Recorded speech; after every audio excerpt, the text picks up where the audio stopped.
we'd like to be able to finish it with all Mammoth employees, and we feel like it's just an efficient process. We control the timeline, and we're holding our guys accountable opposed to hiring subs and bringing other people into the mix.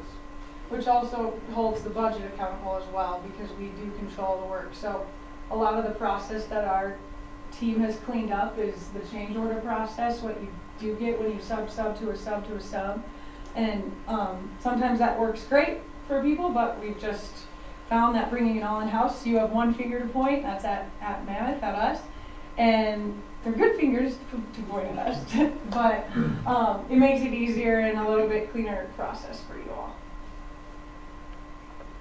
Our Woolly Farms Foundation, this is just another piece of Mammoth, but we have a foundation for, so when adults with all different disabilities and special needs, they can go kind of after the school portion of their life and then have kind of a new mission and some work opportunities. And so that is our owner's brother, and so that was kind of the inspiration behind that. Pretty cool. So first rendering, probably going to be hard for you guys to see back there, but we'll make sure we get this emailed out. You guys want to get up, just stand up, walk up closer. We can get close if you need to on this.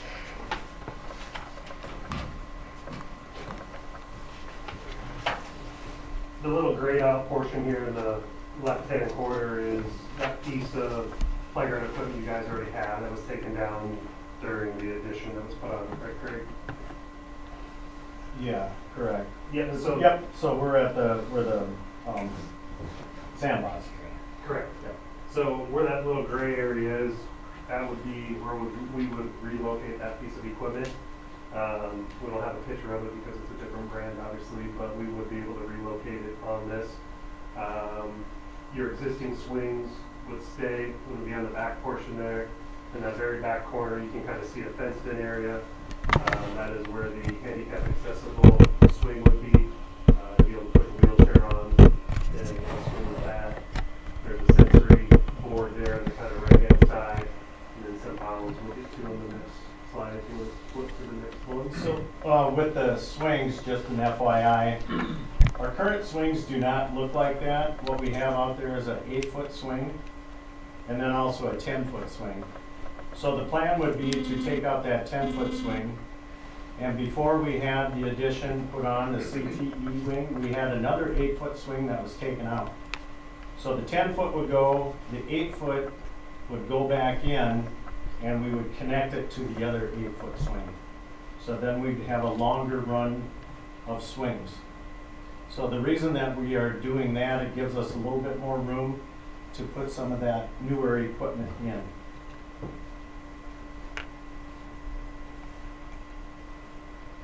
You can see the fenced-in area for the ADA area. An ADA accessible merry-go-round at the back there.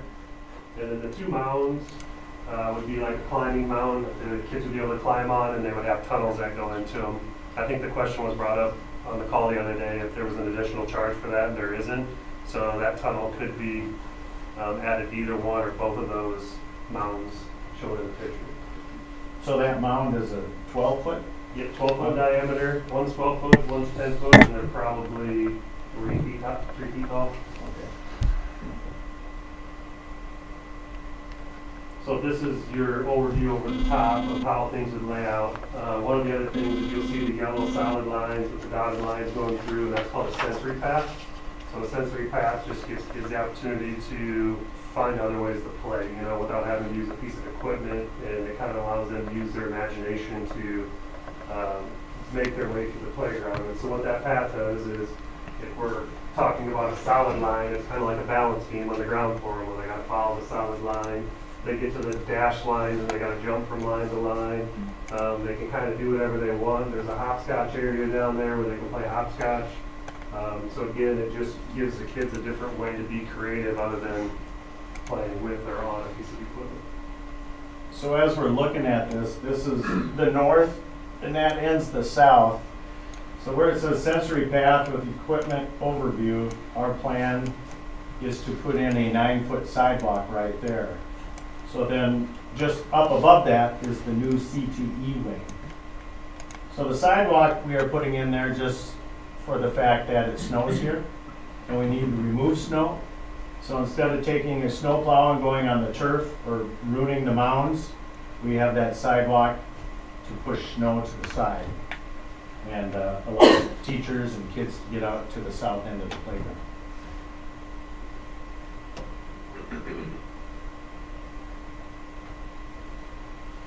Craig, can you just go back Yep. one time? I don't know if you guys are aware, there's a drop inlet. Right here, Jim? Might even be two of them. You got that covered, figured? Yep. All right. Yep. Okay. And do you want to, or are you going to maybe talk about the prep work prior to laying down the turf? Yep. Okay, will that coming up or?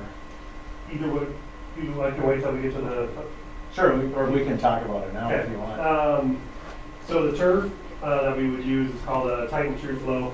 That turf will allow water to go through it into a sub base. In that sub base, we typically put a 6-inch clean rock with drain tile around the outside of that to collect any water from underneath. There also is geofabric underneath there, just as a weed barrier to keep any weeds from growing up.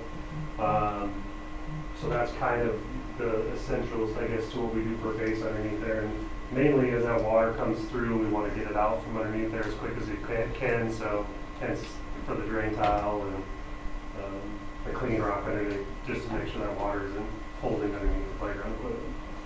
How far does this go to the west? To the west, to the fence. Fence? So we did talk about that drain tile and then that drop. It would just do the drain tile right into Sure. that. Yep. And then we would have, with the concrete along the sidewalk, we would have concrete around the other 3 sides of the playground. And the reason for the concrete is we like to put a nailer board on that and attach the turf right to that, so it gives it something to attach to where it isn't flipping up and the kids aren't getting underneath it. What's between the turf and the rock? Is there anything? We will have, anywhere where you see the gray area on the screen, we will have a 2-inch pad for ball protection for the kids, but otherwise that turf just sits right on top of the rock.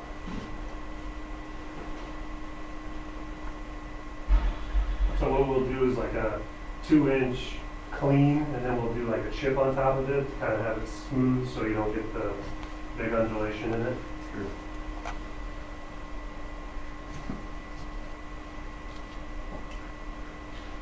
And then as we kind of walk through the playground equipment, the $95,860 is for all the equipment that we're adding to the rendering that you see on the overview. So it's the pendulum swing, the sensory board, the 2 mounds, the merry-go-round, and then the ADA swing is included in that $95,860. Or excuse me, the mounds are separated out underneath there. I apologize. So keep in mind, playground committee got together. These were the options we discussed. We looked at other options. We wanted to do the best that we could to kind of fill up the area with activity for the kids. And again, just keep in mind that these are options. That we can come back to the drawing board and take something out, maybe possibly put something else in. But that's what the committee thought as of right now today. So you see the 2 mounds, the sensory path, which is the line work going throughout. Those are actually hand cut into the turf, so it's a totally different color turf throughout that process.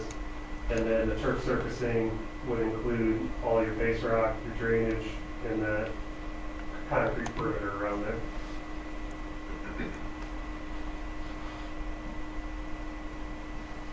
Next one. Yep. And then we did throw a couple options in for some other additional pieces of equipment that had some interest with the group. This was a track glider, which again is just a mix and match. You know, obviously you can see the rendering was filled with what we had put in there, but if you want this piece, we could go back to the drawing board and how can we incorporate that in with whatever other pieces you would like to have. And then we also priced out a zip line as an option. What was the length of that rubber again? Oh, it was right at 90 to 100 feet is what it was. A 33-yard zip line? Yeah. Yeah, I don't know about that, our nurse might be busy. How tall do you have to be or not to play on that?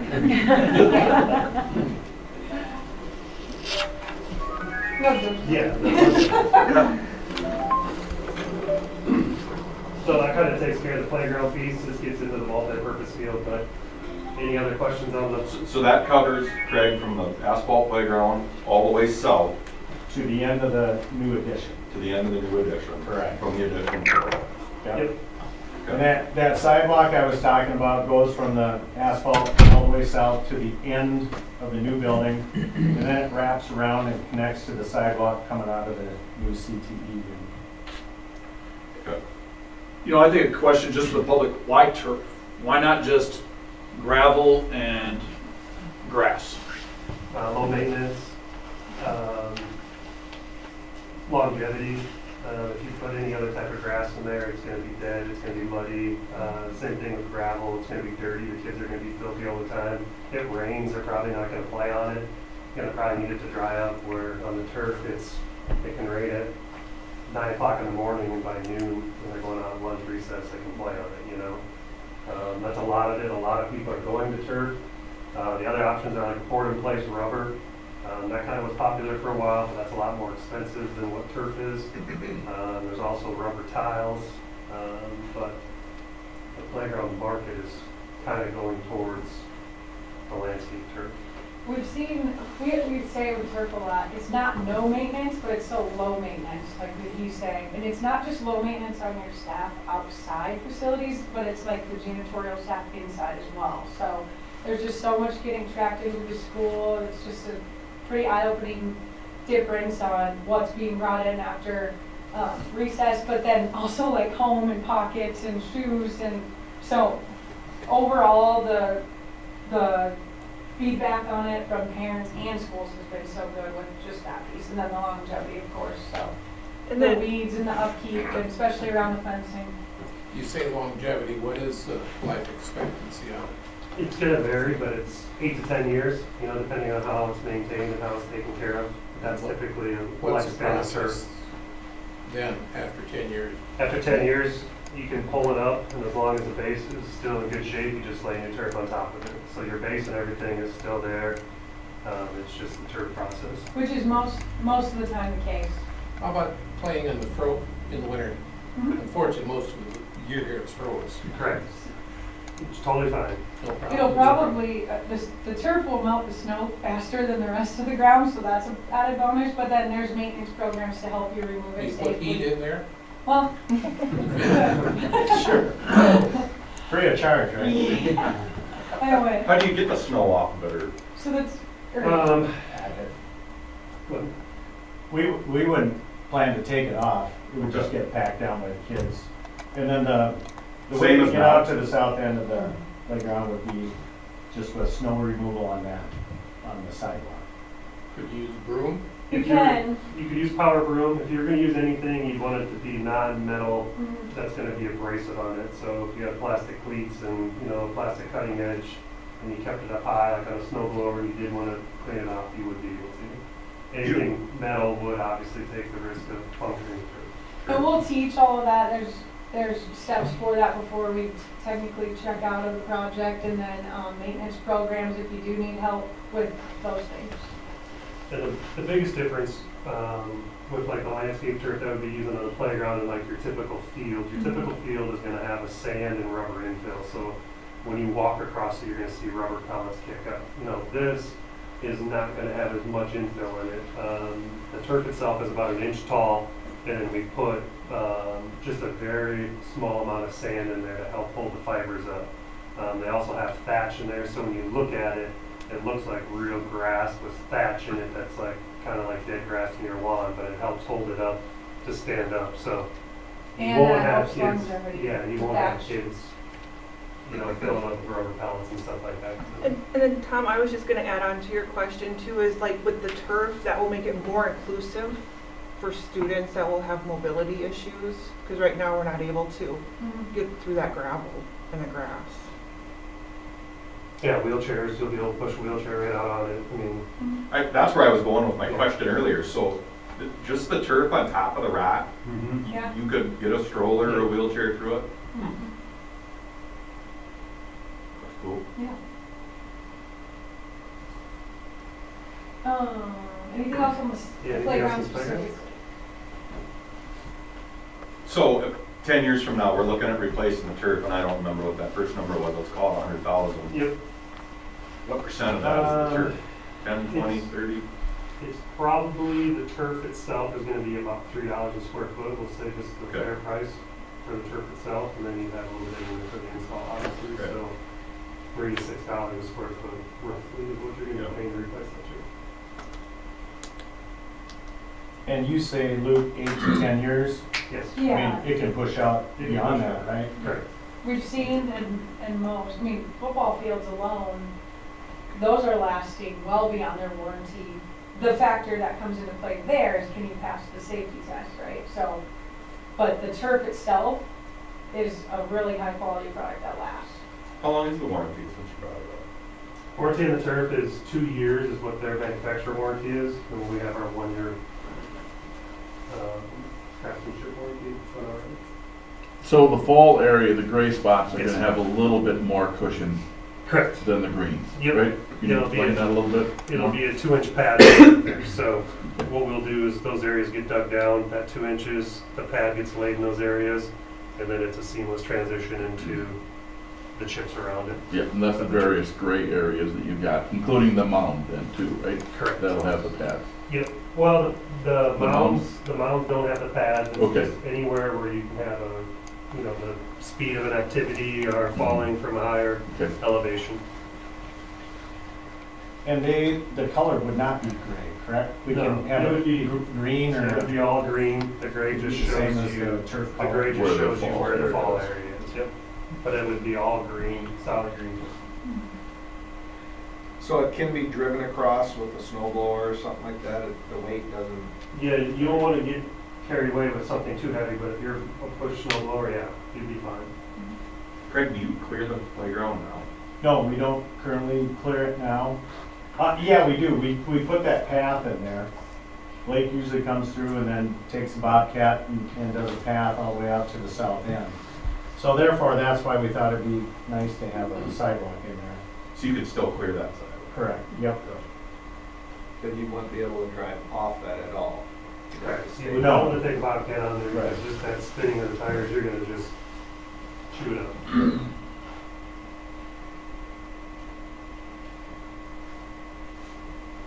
The fenced-in area for the sensory area, how tall a For the fence? ADA. Yeah, ADA area, We figured just a 4-foot high, okay. just simply because Chain you link. get any higher, yeah, chain link, I didn't want it to feel like a dungeon, Sure. and you keep the kids out the best you can. Yep. And the reason is for that is with that swing being capable of being able to push a wheelchair on there, it can be problematic for other kids to want to play on that and get hurt just by the swinging pendulum motion of that. So Mhm. that's why the fenced in area, so that it can be controlled on Sure. who's using it and not using it. And again, that's an option if we would want to put in a fence or not. And the fence, just another turf piece there, that's really nice to have the turf under it when the fence is within something else for the look and the maintenance and upkeep. I have a question. It may not make a little sense, may or may not, but when we look at square footage and area, how many kids would you recommend to be on that playground at one time? That's a great question. Per each piece of equipment, I don't have the numbers off the top of my head, but it's gonna serve, I would say, at least 60 to 100 kids, depending on what pieces of equipment you wanna go with. Yeah, I was just saying, Yep, you know, you get a new toy and you can only let half the kids use it, correct. you know. And those are numbers that I can provide, like as we pick out pieces of equipment and put together an entire playground package, how many kids can play on this piece of equipment compared to this. Obviously, the swings are, you have 8 swings, it's 8 kids, but Yeah. like the sensory board, the mounds, the pendulum swing, the merry-go-round, those will obviously be multiple. Do you generally put in like barrier markers in the turf to control crowds? Like tell kids you have to stay behind the yellow line until the next? Is there any? We anybody that's ever done we can that? certainly do that. We're gonna do a playground in Kansas City here this summer, and we're gonna do a white line all the way around, and they're gonna make it look like a road path as a way to keep kids from walking into the swings and different things like that as a barrier to kind of teach the kids on how to use the playground.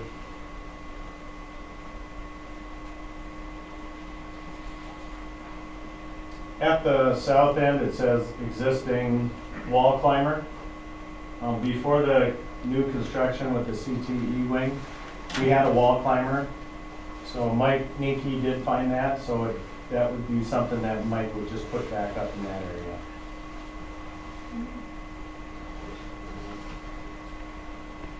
And we can help with that too, whatever we need to do there. Okay.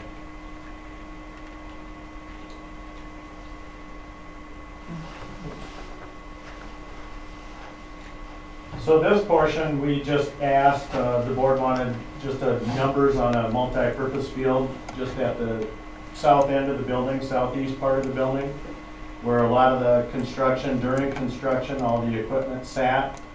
So now it's sitting in dirt right now. So we really haven't had, since the snow melted and the moisture melted, the students have not been able to go out there just for the fact it's been too muddy. So the plan would be, to plant grass, the kids would be able to go out there and eventually play next fall. Or we just went ahead and got an estimate on what if we put like a football field in there, turf football field. That size right there, 70 by 120. As most of you know, we have a little kids football program that goes on in town. So if they wanted to use that during the year, and they play in the fall of the year, they start in August, that would be of size for them to use. They could play some games on there or practice on there. It does not leave a whole lot of room because it's a fenced-in area. We do have trees planted. That field would come pretty close to the trees that are on the south end. And then the turf would go all the way up, pretty close to the... About 20 feet from the fence, I think it was. 20 feet from the outdoor classroom? Okay. And then we do have a slope coming down from the CTE garage. We have a little bit of space up there on the hill for parents to stand and watch. Not a whole lot of space, but something that would be pretty unique and fun for kids to play on turf. And so the picture that I have shown there, that's the one we did at Jeff West. That's the local school that my kids go to school at, and it's a flag football field, and that thing is used every single night, every single weekend, with kids playing football or baseball teams having practice out there. Even just like conditioning and in the summer for all levels. Right. I don't know how close it is to your gym, but another additional space for an outdoor classroom and that aspect of it. So The ground is fairly level down there. Greg? It's fairly level, but would need a little bit of work, not a lot of work. And we would have to, do something close to where the slope comes off the driveway. Yeah, taper that. Taper it somehow, some way, so that, runoff or rainfall, we have to make sure it wouldn't run onto the field. Yep. So this turf would also be drain tile type. It was low just like the other one. Yep. And this is kind of a budget number to kind of get you in the ballpark of the middle of the road. I mean, there's different things we can do with the turf on how between logos and how many lines, the hash marks, and if there's numbers you want on it. There's a different array of things, but I just thought this was a good starting point so you can kind of see that middle of the road, if you will. And that logo that they have in there in the middle would be a Bearcat logo. But that's a big logo for 11,000. So they said they could reduce it in size and reduce the cost on that.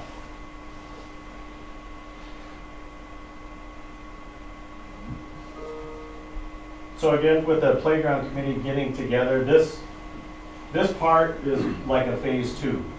So we're just looking at the swings, and that area is a phase 1, and this would be phase 2.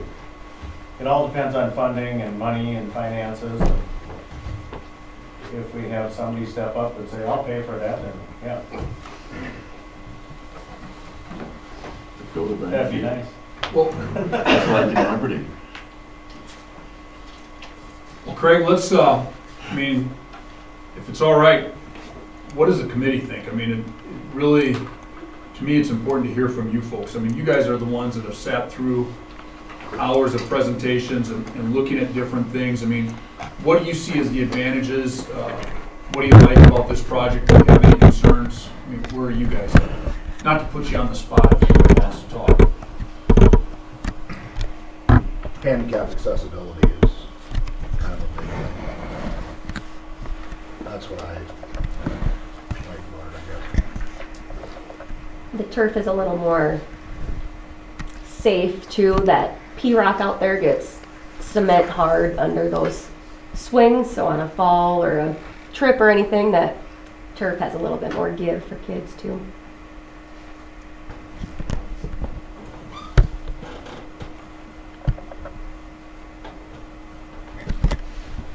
So to be honest, when this project started with the CTE building, Mr. Case and I talked actually in August of 2022 regarding like Millbank's playground, or not Millbank's, Britton's playground, and had the discussion that once everything was done, knowing that some of the space of the playground was being taken for the building, that it would be nice to revamp and give other opportunities. I know as the PE teacher, up until the CTE building, the first year I was here, I had the kids outside until November 7th. We were doing soccer and the kickball and t-ball and different things like that.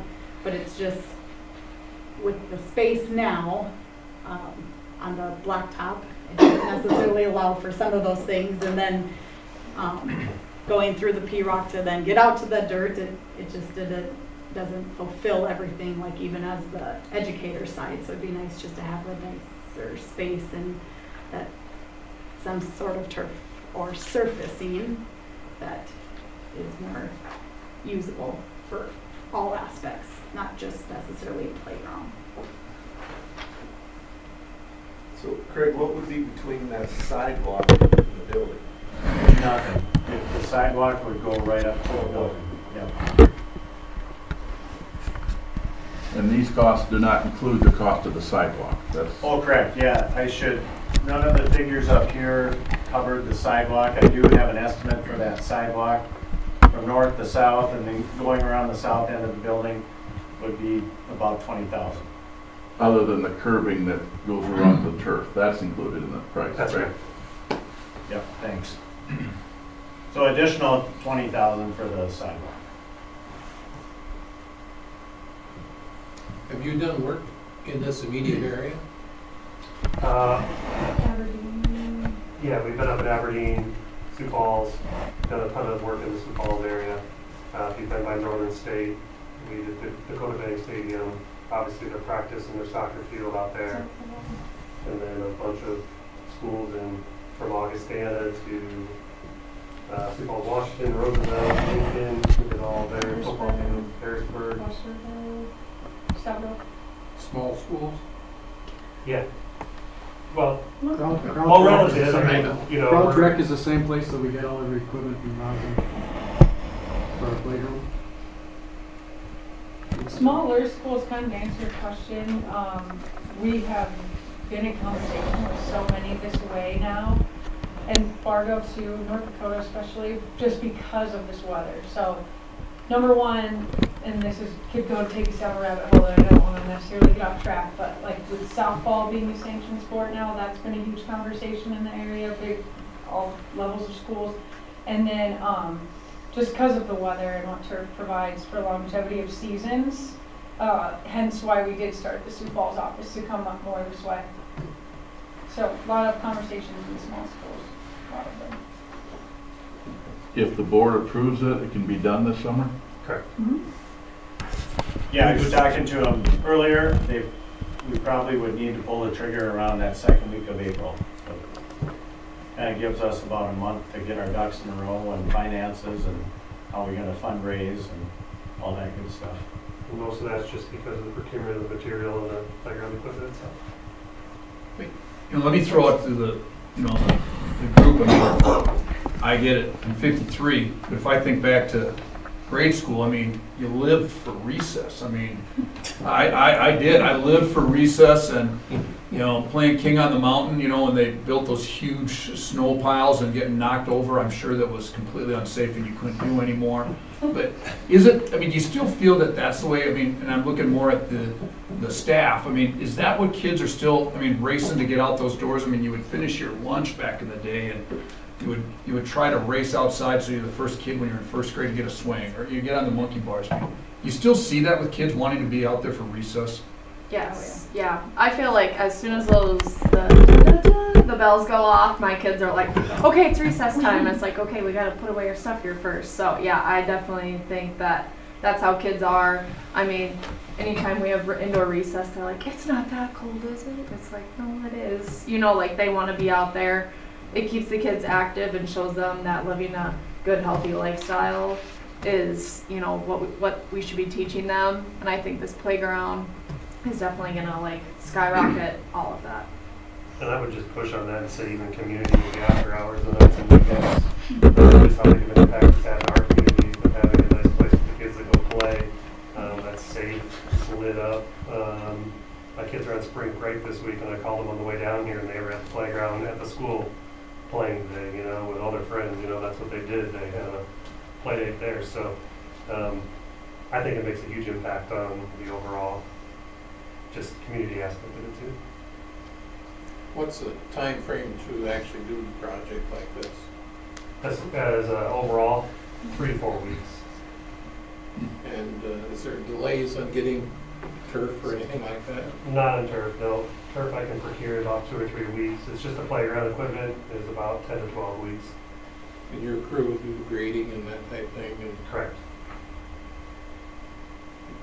That's one reason we kind of went with them. They're a one-stop shop. They do it all. Yeah, even if you decided, hey, turf isn't for us and you want to look at one of the other options, we can do the pour in place, we can do the rubber tiles, I mean, we can do all of that. We wouldn't hire that out. So if you would want to go down that avenue, but I think everyone kind of felt like turf was the best option for this situation. Yeah, good point. Thanks for sharing, Benny. Yep. One reason we did one stop shop, they do it all. And the other part was they were good on our pricing too. Yes. The best. You know, when you talk about this area going over here to the east, I mean, we knew that was going to be an issue when we went into the project. And I'm just sitting here listening to this, and I'm thinking back to the last project we completed down at the football field. And I know that pain pretty well because, you know, we suffered through that. And I mean, we hired a professional grass company to come in and plant the grass. The season caught us. It didn't grow. We bought a couple semi-loads of turf. We were down there. I mean, we had how many volunteers stepping up to the plate, and then how long after that project did the school pay a company to come and apply chemicals and seed and fertilizer? And I mean, regardless of what we do, that area over there, that's going to be a tough spot to get it going. It's going to cost some bucks. Yeah.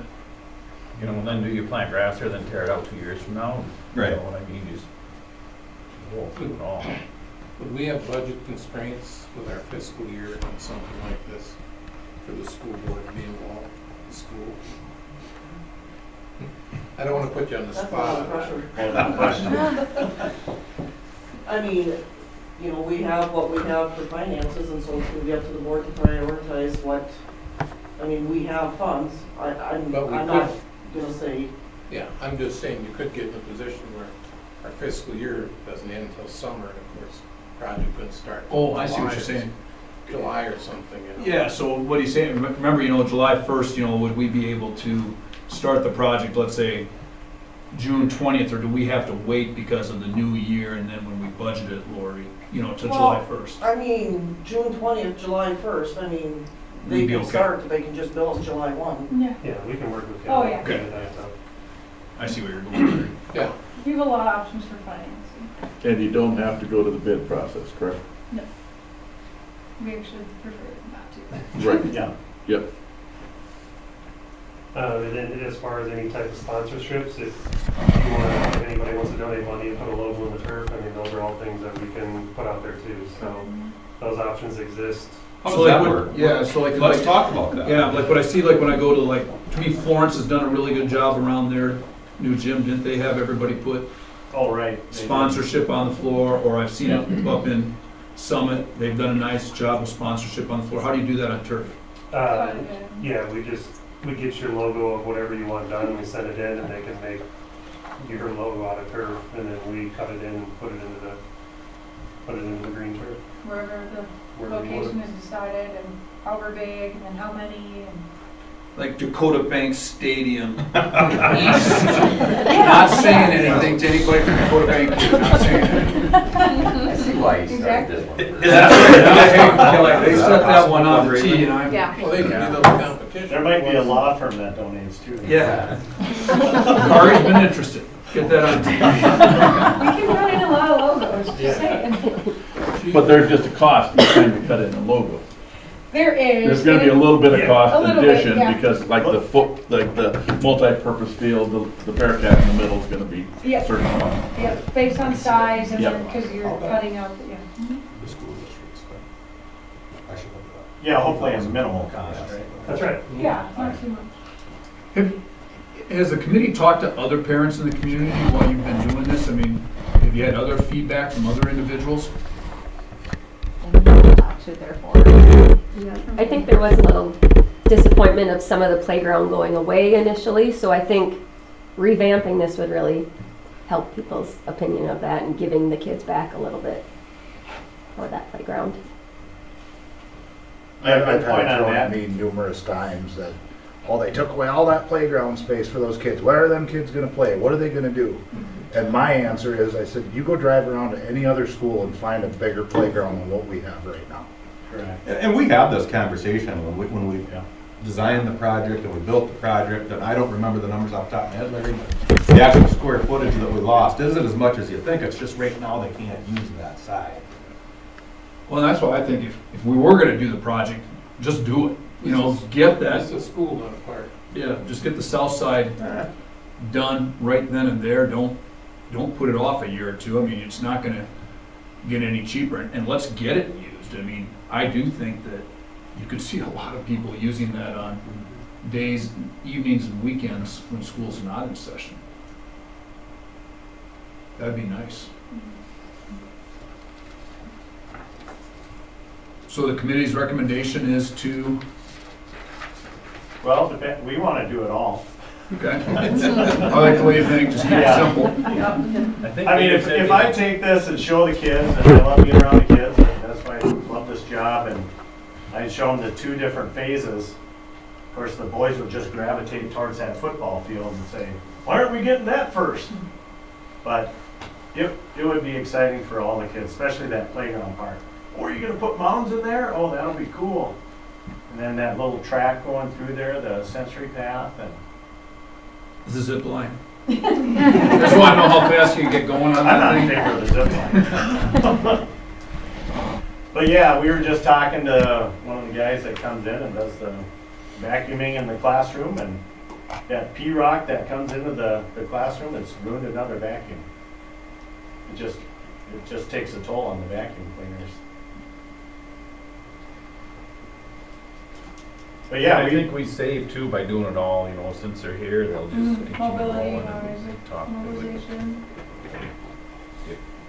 Swing it. So the playground committee would just want to know how to proceed, you know, with funding, how much we need to raise, and we got the numbers here. So, And we have some money coming in, possibly. Tom, So, you want to share? The Dade County Champion Community, or excuse me, Dade County Community Foundation and the Hansi Fund. I sent this proposal out to the board over the weekend, and it was a pretty much, we haven't voted on it for sure yet, but consensus that we're gonna contribute $50,000 a year for 2 years, so $100,000 to this project. Can come in between now and next January, basically. Help the funding.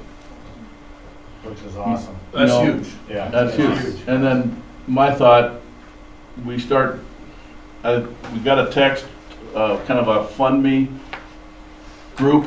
I don't know who sent the text on that part of it, the raise craze. And, you know, that we can get grandparents and parents and everybody else. And then besides that, we start going to the businesses in the community, in the school district, and ask for some donations from the businesses as well. And other individuals who are so community-minded and willing to give some money. We would also put in all the funds from our crawfish boil.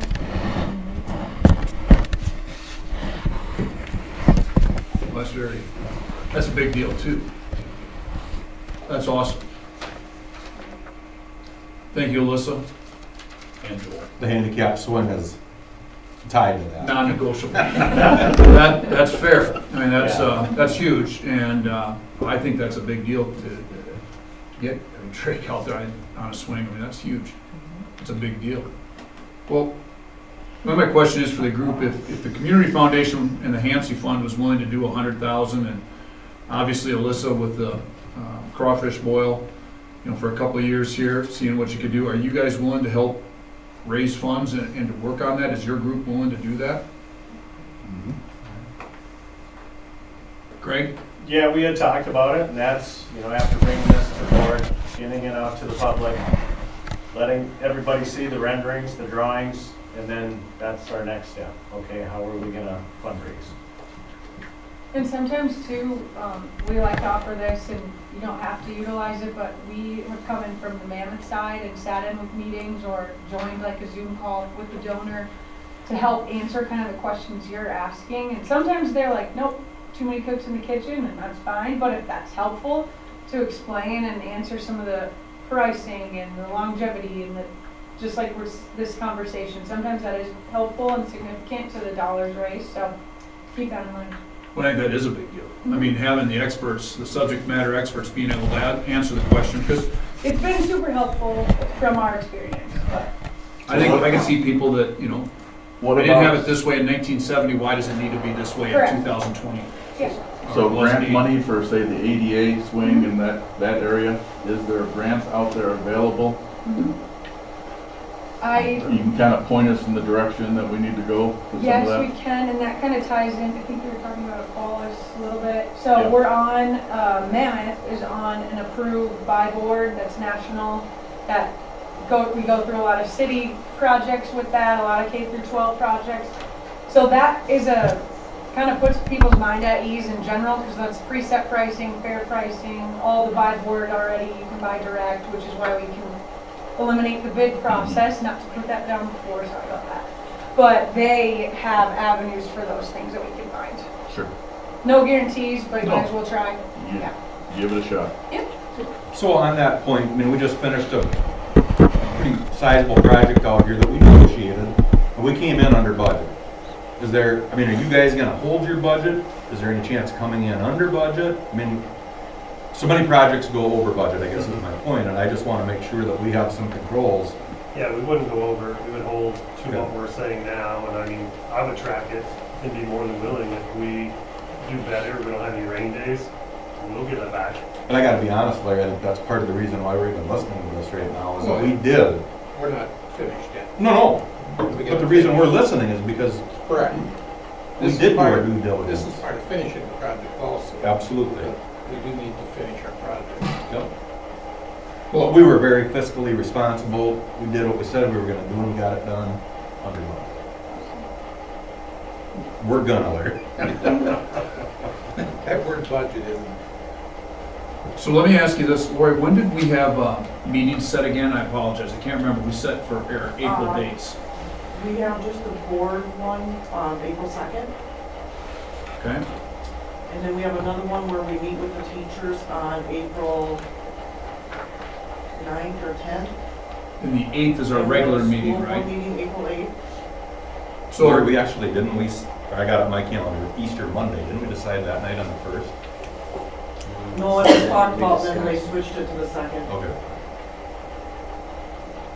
So, what if we, would the board be okay, you know, Aaron, Marty, Larry, if we said on April 2nd, we were gonna meet anyway for our portion, just to do negotiation prep, instead of moving right away into executive session, what if we had public meeting first on April 2nd, get us some time to get some feedback from the community on this, and then also at that, between now and then, see what the group could go to fundraise and see what type of response we could get from individuals willing to donate, give us approximately 3 weeks.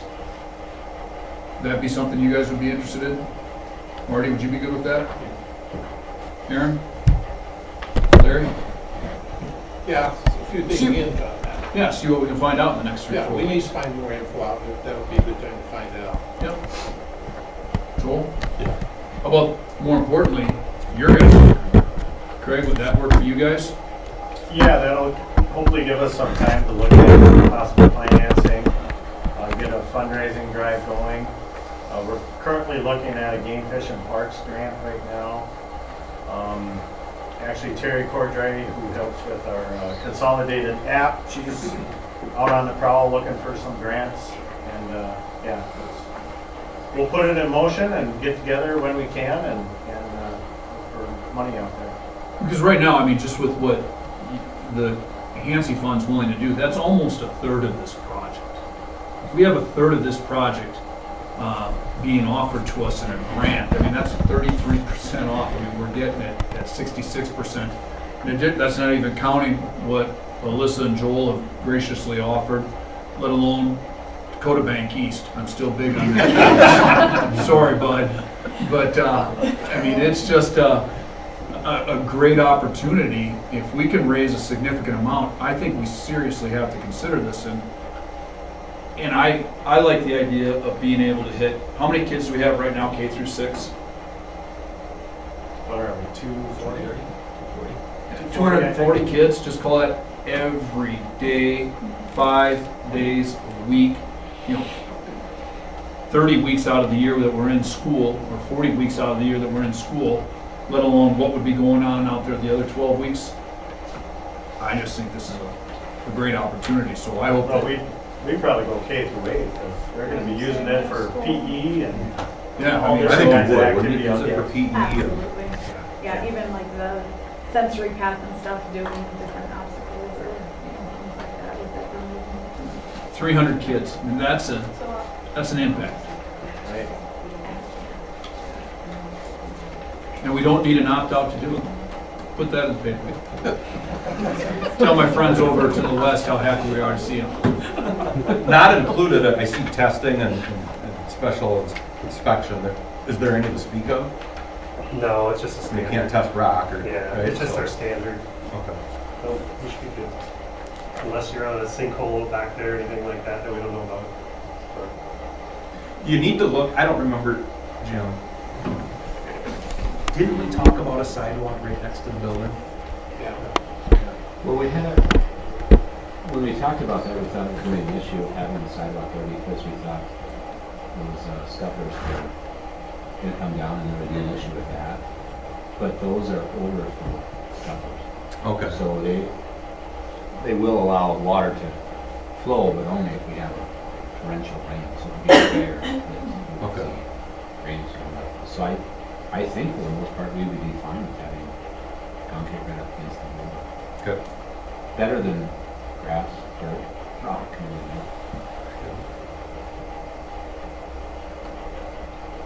Well, any other questions from the board? Yeah, you mentioned on phase 2, and I might not have caught it. What's underneath the turf on that? Is that the rock, or is there that fall padding under that too, or what? No, that would just be the clean rock, just like what would be under the turf in the playground area. Yep. With the drainage. With the drainage, yep. And that's safe for Yep, it's gonna be your standard, and that one you'd see the infill like you would on a normal field with the sand and the rubber. How thick is that? Unless we want to go a different option, we can go to a pad with a smaller pile height with no rubber in it. So that's where we have the options. We can do one or the other. If we want to avoid having the rubber and the sand and that collection, we can go to the shorter pile height. That comes with a pad on it. That kind of offsets it. The product depends on the, is it 2 What was the question? I'm sorry. How thick the base on the rock? Oh, 6 inches. 6 inches Oh, the base rock. underneath it. That's Right. like 3/4 or something? What was that? Like 3/4 rock or something? Yeah, it's like a 2-inch clean with like a chips on top of it. That other thing you were just talking about, the shorter stuff. Yes. Can you play basketball on it? You cannot. Okay. You cannot. I know where you're going with that though. When we thought about it, for sure, we have, but not, no, you can't.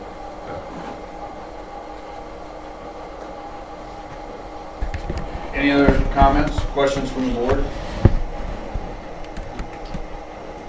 Well, first of all, thank you very much, folks. Absolutely. Really appreciate you guys traveling here tonight and taking time out of your schedules and making an excellent presentation. I mean, you really learn an awful lot, and it's interesting to see just how playgrounds develop, you know, from 50 years ago to what we're talking about today. And you did a fantastic job. I like what you put together. We didn't even talk about those mounds, but having tunnels that kids could go through out there. I mean, do you have to come out? I mean, I just come out. Be honest with you, I'd be the one kid that they'd be like, Sam saying, here, go look at the mound, you know. The nice thing with playgrounds is, like, to your point, they're always going to be there. Yeah. So they're never going away. And that's what, you know, we want kids to enjoy coming to school. I mean, that's a recess I do think is a big deal. And so, outstanding job. And Craig, to you and your committee, really appreciate all the time you guys have put in and all the hours you've put in. And I hate to say it, I'm actually, from the board's perspective, going to challenge you to take our encouragement and our interest in it and run with it. Let's figure out what we really can do in the next 3 weeks and what is the community's interest and how much are they behind this. I mean, it's important to us when we hear from, to be honest with you, moms. I mean, that makes a big difference. And dads too, but moms carry a little bit bigger stick sometimes, and so if they're coming in here and telling us this is what they think is important, and they heard that when we put in the CTE wing that we were taking away from some of that playground space, I heard the negative comments and people are kind of disappointed. This would be a great way to fix that problem. I think we can make it happen. So if you guys are willing to do that, we would really appreciate the help, and I'd volunteer my time to help you out. If you have questions or anything I can do to help, give me a call. Thank you. All right. Appreciate it. Thank you, folks. Thanks for having me. everybody. Thanks, Todd. I didn't forget you. Yes, thank you, Don. Appreciate your efforts to put that together. That's a big deal. You bet, that's great.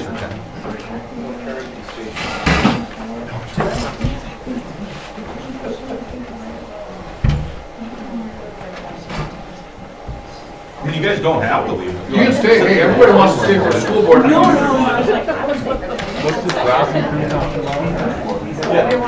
I'm sorry. No, you're fine. No, I mean. All right, what we'll do is, well, guys, you get to follow that up. We did.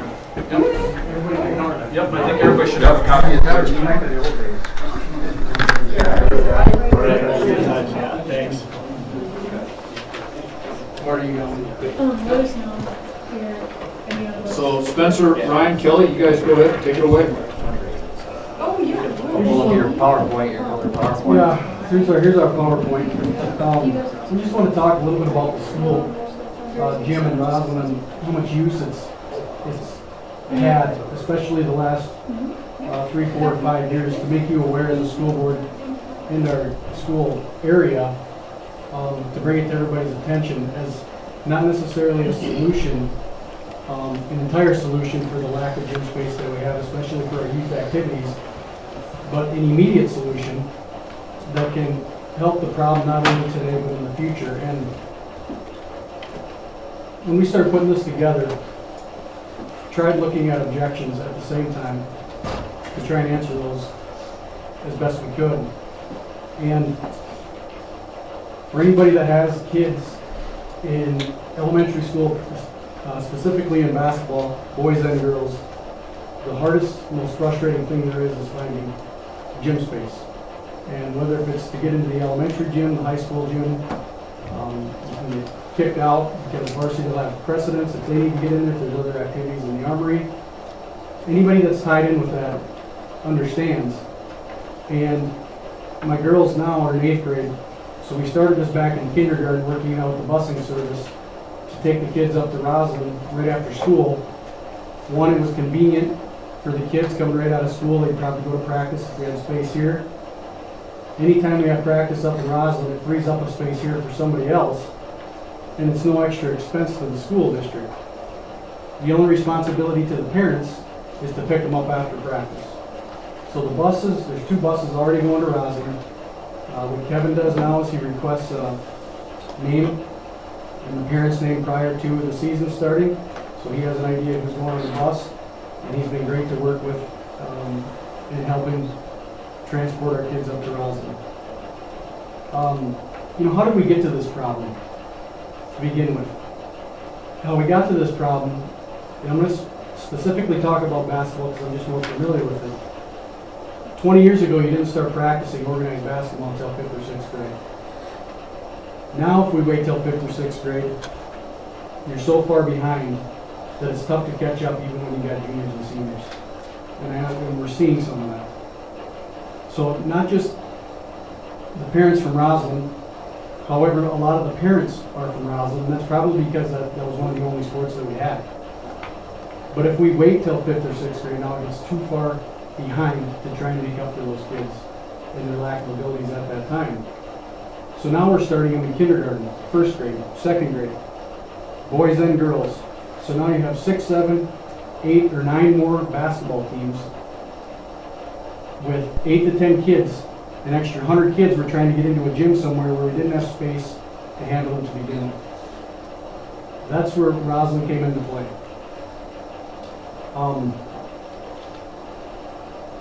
Why a new floor? I'm also on the city council in Roslyn, and since the school closed, obviously we were looking for different ways to save on expenses with the school. So one of the things we've done since the actual school closed is we've kept the heat down in the gymnasium to around 60 to 62 degrees. What that's done to the floor, that's the first thing that's probably taken the brunt of it. As tiles start popping, it creates more maintenance. We went through and replaced them, but to try and keep our heating costs down, because that's our biggest expense on that whole building, we try keeping the heat down to manageable. So that's created issues with the floor. Most new gyms, if they can afford it, are going to wood.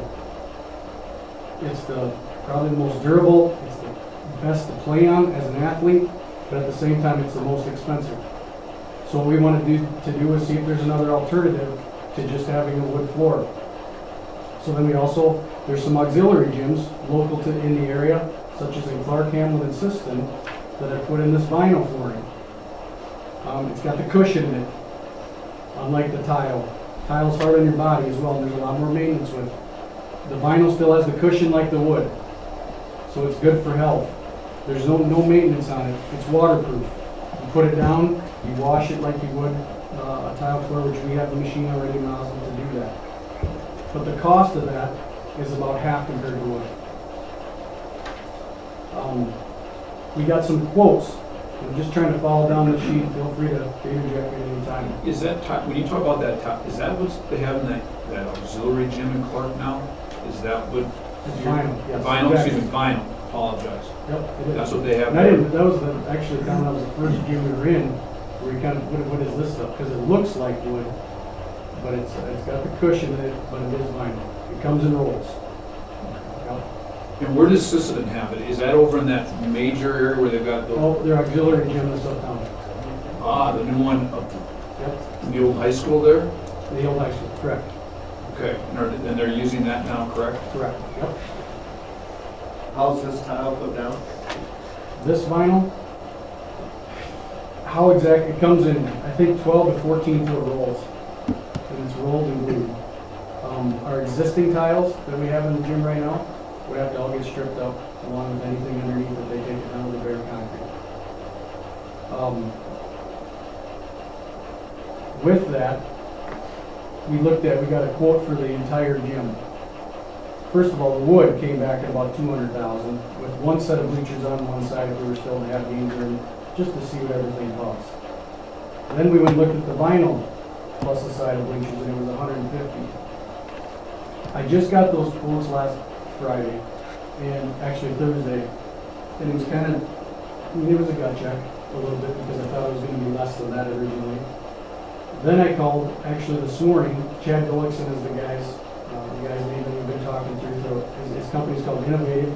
He is the one that's put them in Clark Hamlin's system, located out of Brookings. And I said, can we do a transition? What if we just do our main court? Because we have games up there. The side courts are fine for practice, especially for our younger kids. But can we do a transition off of our main court and leave our existing tiles, leave our existing bleachers, and just do the main court? He said, yeah, absolutely. The thickness of the vinyl is almost identical to the thickness of the tile. So as far as kids playing and coming off it, there shouldn't be any issues. But what it does is it takes the cost down and cuts it about in half. So that's kind of where we're at in trying to move forward with that. It would cover the main floor of the gym. So the two main hoops. We have 6 hoops in rosin that we use, side hoops for practices, and then the main full court for games. Just for clarification, if you do just the main floor, would that tile be tore up and then it would be level, or would it be just slightly higher? Nope, the tile on the main floor would have to be removed. And then the vinyl would be put down in the transition piece going onto the existing tile on the sides would remain in. Chad actually recommended that this morning when I talked to him. He said the bleachers that you have right now are heavy. They're the old wood ones. He goes, they're already used to going in and out on that tile that's already existing. It's not breaking up where the bleachers are coming out. So his suggestion was just to keep it the existing tile anyway. Because I had first asked him to do a transition right after the bleachers, because a huge expense is for us to unbolt our bleachers off, dismantle them, put in the floor and put them back in. It's about as expensive as getting new, but it's just something that isn't going to fit in the budget, and it's not necessarily needed. So then I was just trying to think of ways to help save on costs. And we went in there and measured today, and it'd be wall to wall, the north and south end, and then pretty much everything, if you're familiar with the gym and rosin, everything that's red and white.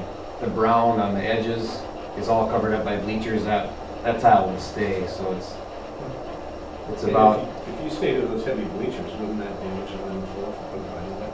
The bleachers won't go on the new floor because the bleachers only come out on the side, and we're leaving that existing flooring. But if a person did replace that? He said it probably. He told me we could keep our existing bleachers if we really wanted to. However, they're in the bleacher business as well. And the new ones are plastic. They're a fraction of the weight.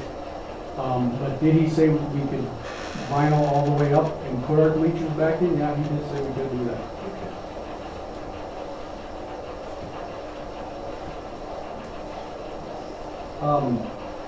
So our gym expenses right now.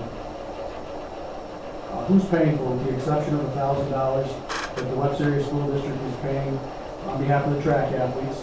The city of Roslyn, and that's one thing I think a lot of people in the community and in our area think that there's still school tax dollars coming in to help fund the school, and that's not true. I mean, the city of Roslyn takes on the full expense of that building.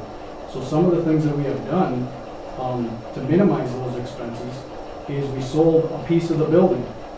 Shortly after the school closed, we turned some of the classrooms into storage units. We moved our city finance office down to the school building and donated the old city finance to the fire department. In exchange, they take over the monthly fees. Our city maintenance shop used to be in a separate building in town. We sold that and moved our city maintenance right into the school building as well. So we're utilizing a lot of the school that we were paying for help in other locations in town to help save on those expenses as well.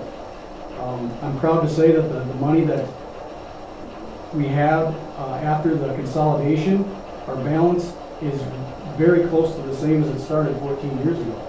So that's a testament to several people that have done and different volunteers for things. So I don't see it as this being a fix today and we close the building in 5 or 10 years. I just don't see that happening because I think we've weathered the worst of the storm already at this point. What are our annual expenses for the school? Approximately $40,000. Most of that, 80% of it, if I had to guess a percentage, is electricity and propane. When could we do this? This summer. And that's another, would an auxiliary gym be great? A lot of us in here played sports. We played basketball. Would a new gym be great? Yeah, it'd be awesome. But that's a few years down the road. It doesn't solve our solution now. And there's enough kids where even if we had an auxiliary gym, there's no doubt in my mind we would still have kids still going there for practices because there's that much of a need. There's so many teams that are having to practice on Sunday afternoon, Sunday evening, at 8 o'clock at night for the youngest kids in our area because that's the only time you can get in and get the gym. One of the biggest points I think we want to get across today is how much is it being used. So I have a schedule on there, and this is how it's been very similar October through March on a weekly basis. There's a board that we have in there that people write down on when they're going to be in there. And this is all Webster area student athletes. We have basketball practice Monday, Tuesday, Wednesday, Thursday, Friday, right after school. Pole vault. Kevin's been coming in with various pole vaulters. Tuesdays and Thursdays. WABA, when there's not WABA in Webster, they have them in Roslyn on Sunday afternoons, and then also pole vault again on Sunday evenings. So the point with this is to make you aware of how much it is being used, but at the same time to truly understand every single one of these is freeing up a space here at the same time. Okay? And then there's others at random times. High school athletes that come in and shoot. They can't get in. There's kids that just show up, which is great. One of our huge problems in basketball, I coached the junior high girls this year. The junior high girls and junior high boys are probably getting the short end of the stick the worst in all of our basketball scheduling. Their season is approximately 6 weeks long. And I'm telling you, it's sad to try and go compete sometimes when we got a schedule. We end up having more games than practices because we're crunching everything in, and you want to try and work on things in practice. It's virtually impossible because the timeline is so crunched. Yet other area schools, because of having additional facilities, are able to extend their seasons. And part of that problem is girls' season used to be in the fall, boys used to be in the winter. Now it's kind of joined together. So it just creates another scheduling problem. But our junior high boys and girls basketball programs get the short end of any of the other kids, I think, at any level. And it's sad. It's truly sad. As I mentioned, how do they get to practice? Everything after school, Kevin has been very good to us in allowing the kids to ride up on the bus. And what about the parents that say we don't want to drive out of town for practice? Whether if it's driving out of town or within town, 10 minutes for those of you that have kids in sports nowadays is virtually nothing. And we can speak from, you can say, well, that's just people from miles away. I'm used to driving to Webster 3 or 4 times a day sometimes. You just don't even question it. However, if you're in Aberdeen on one side or the other, it's 10 minutes. And then we get kids on travel teams and we'll send them to Minneapolis or to Fargo or to Sioux Falls. I mean, driving 10 minutes to actually get into a gym, I just don't think is a big deal. In the 7, 8, 9 years I've been coaching here, we always kind of joke, maybe parents complain behind our back, but to my face, I've never had one parent complain about having to drive. And we got some that are by Wallace. They're just, one, happier volunteering your time to coach their kid, and two, that they have a space that we can put on a schedule consistently and have access to being able to have practice. Yeah, and I coached the 5th grade boys this year, and we did not have a single home game here this year in Webster. Tried a couple different times to schedule. I like to schedule these 3-team round robins with 2 different schools. So you can get 2 games in one night, and could not make it work with anybody to get in the high school gym. And we ended up playing a couple games up in Roslyn, and heard no complaints at all. I mean, we played Britain up there, we played Sisson up there. They love to come there. It cuts down their drive a little bit too.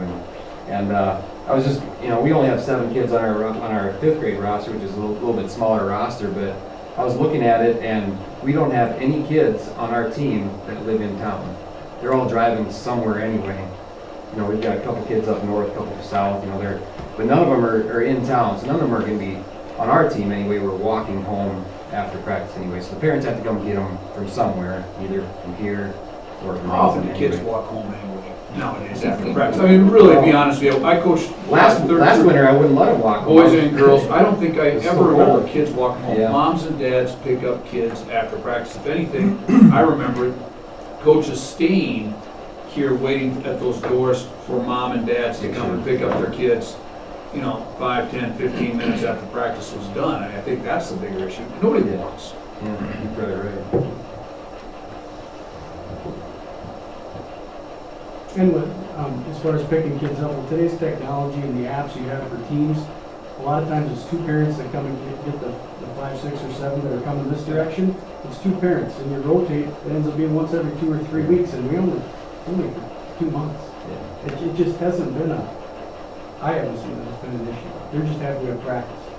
And where we can see it as coaches is we have some kids, grades, coming up, boys and girls, that are going to be competitive if we keep providing them opportunities to succeed. And I firmly believe this is one of them. I guess if that's the point that I want to get across, this is one of them that we need as a school district to help enhance that. Ultimately, what are we asking for? Is the school district willing to help offset some of the costs of the project?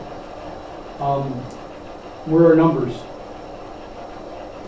As I mentioned, I was talking to Chad just this morning. I'm confident that by doing the main floor, he talked about you can do some maintenance and things in your existing bleachers to make them probably go in and out a little bit easier, which would help some of us.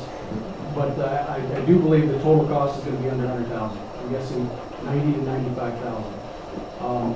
The city of Roslyn is interested in putting in money. We already got a couple fundraisers that we're working on to get in place, and we have some individuals as well that are going to kick in and do some matching programs. So Maybe that's Lava. Do they have anything? they do. Yep, Waba's interested. I don't even know what they have for funds. No, I don't know that. Yeah, there's no doubt in my mind Waba puts money. That was one of my questions. Is WABA active? I mean, I don't even know. Is it an active group? It's an active group. We don't, mainly we're providing open gyms and bringing in some camps and stuff. We haven't been doing our tournament lately, so we don't have any funds coming in right now. But that would be something we need to review again and see if we can. I would say it was dormant for a few years there, but in the last 2 years, it tried to re-engage and do some open gyms, mostly open gyms. We had some camps last summer. Yeah.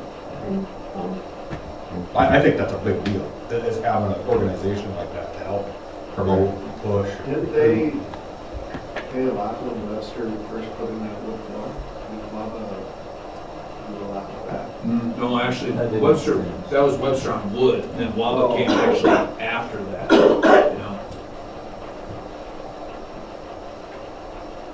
That's kind of where we're at. So you're saying you kind of need to replace it because you're losing tiles? Losing tiles, and if you go play on it, it's hard to keep it sticky, so you're sliding. I compare it, we'll walk over to the elementary gym here and go take off and jog a little and try and stop and see what happens. That's what ends up happening with tile. More injuries. Tires? Yeah, exactly. It's a good example. I mean, for me, when I think about, everything that we do, we're always trying to get them on site, on campus, keeping everybody here, and so busing was always a big concern of mine, like how are these kids gonna get back and forth? I didn't even realize that we were doing it. I mean, that kinda sounds like you guys got that figured out. You know, you're getting the kids up there, the parents are working it out, bringing them home. That's good for me to hear, that they're already doing this. This isn't something new. Yeah, I don't know which, you know, I think that the bus that they actually ride has changed because the one bus that comes to Roslyn is so full. Really? So they're actually going on, the bus that normally comes to our place, to the school, making an extra stop and going on their way because that was kind of quite as many kids on it. But, yeah, that's how they're doing it now. Carpooling home. I think it's a good idea. I've always been a fan of the Roslyn gym. When I was on the consolidation committee, Jim will remember, back in the day, I made the pitch to Roslyn to not go to Langford, just come to Webster. We would always keep the Roslyn gym going, but unfortunately Roslyn couldn't do that at that time, and your consolidation committee was very generous in saying, thanks for the offer, but we can't do that. I think that Roslyn has a very nice facility up there.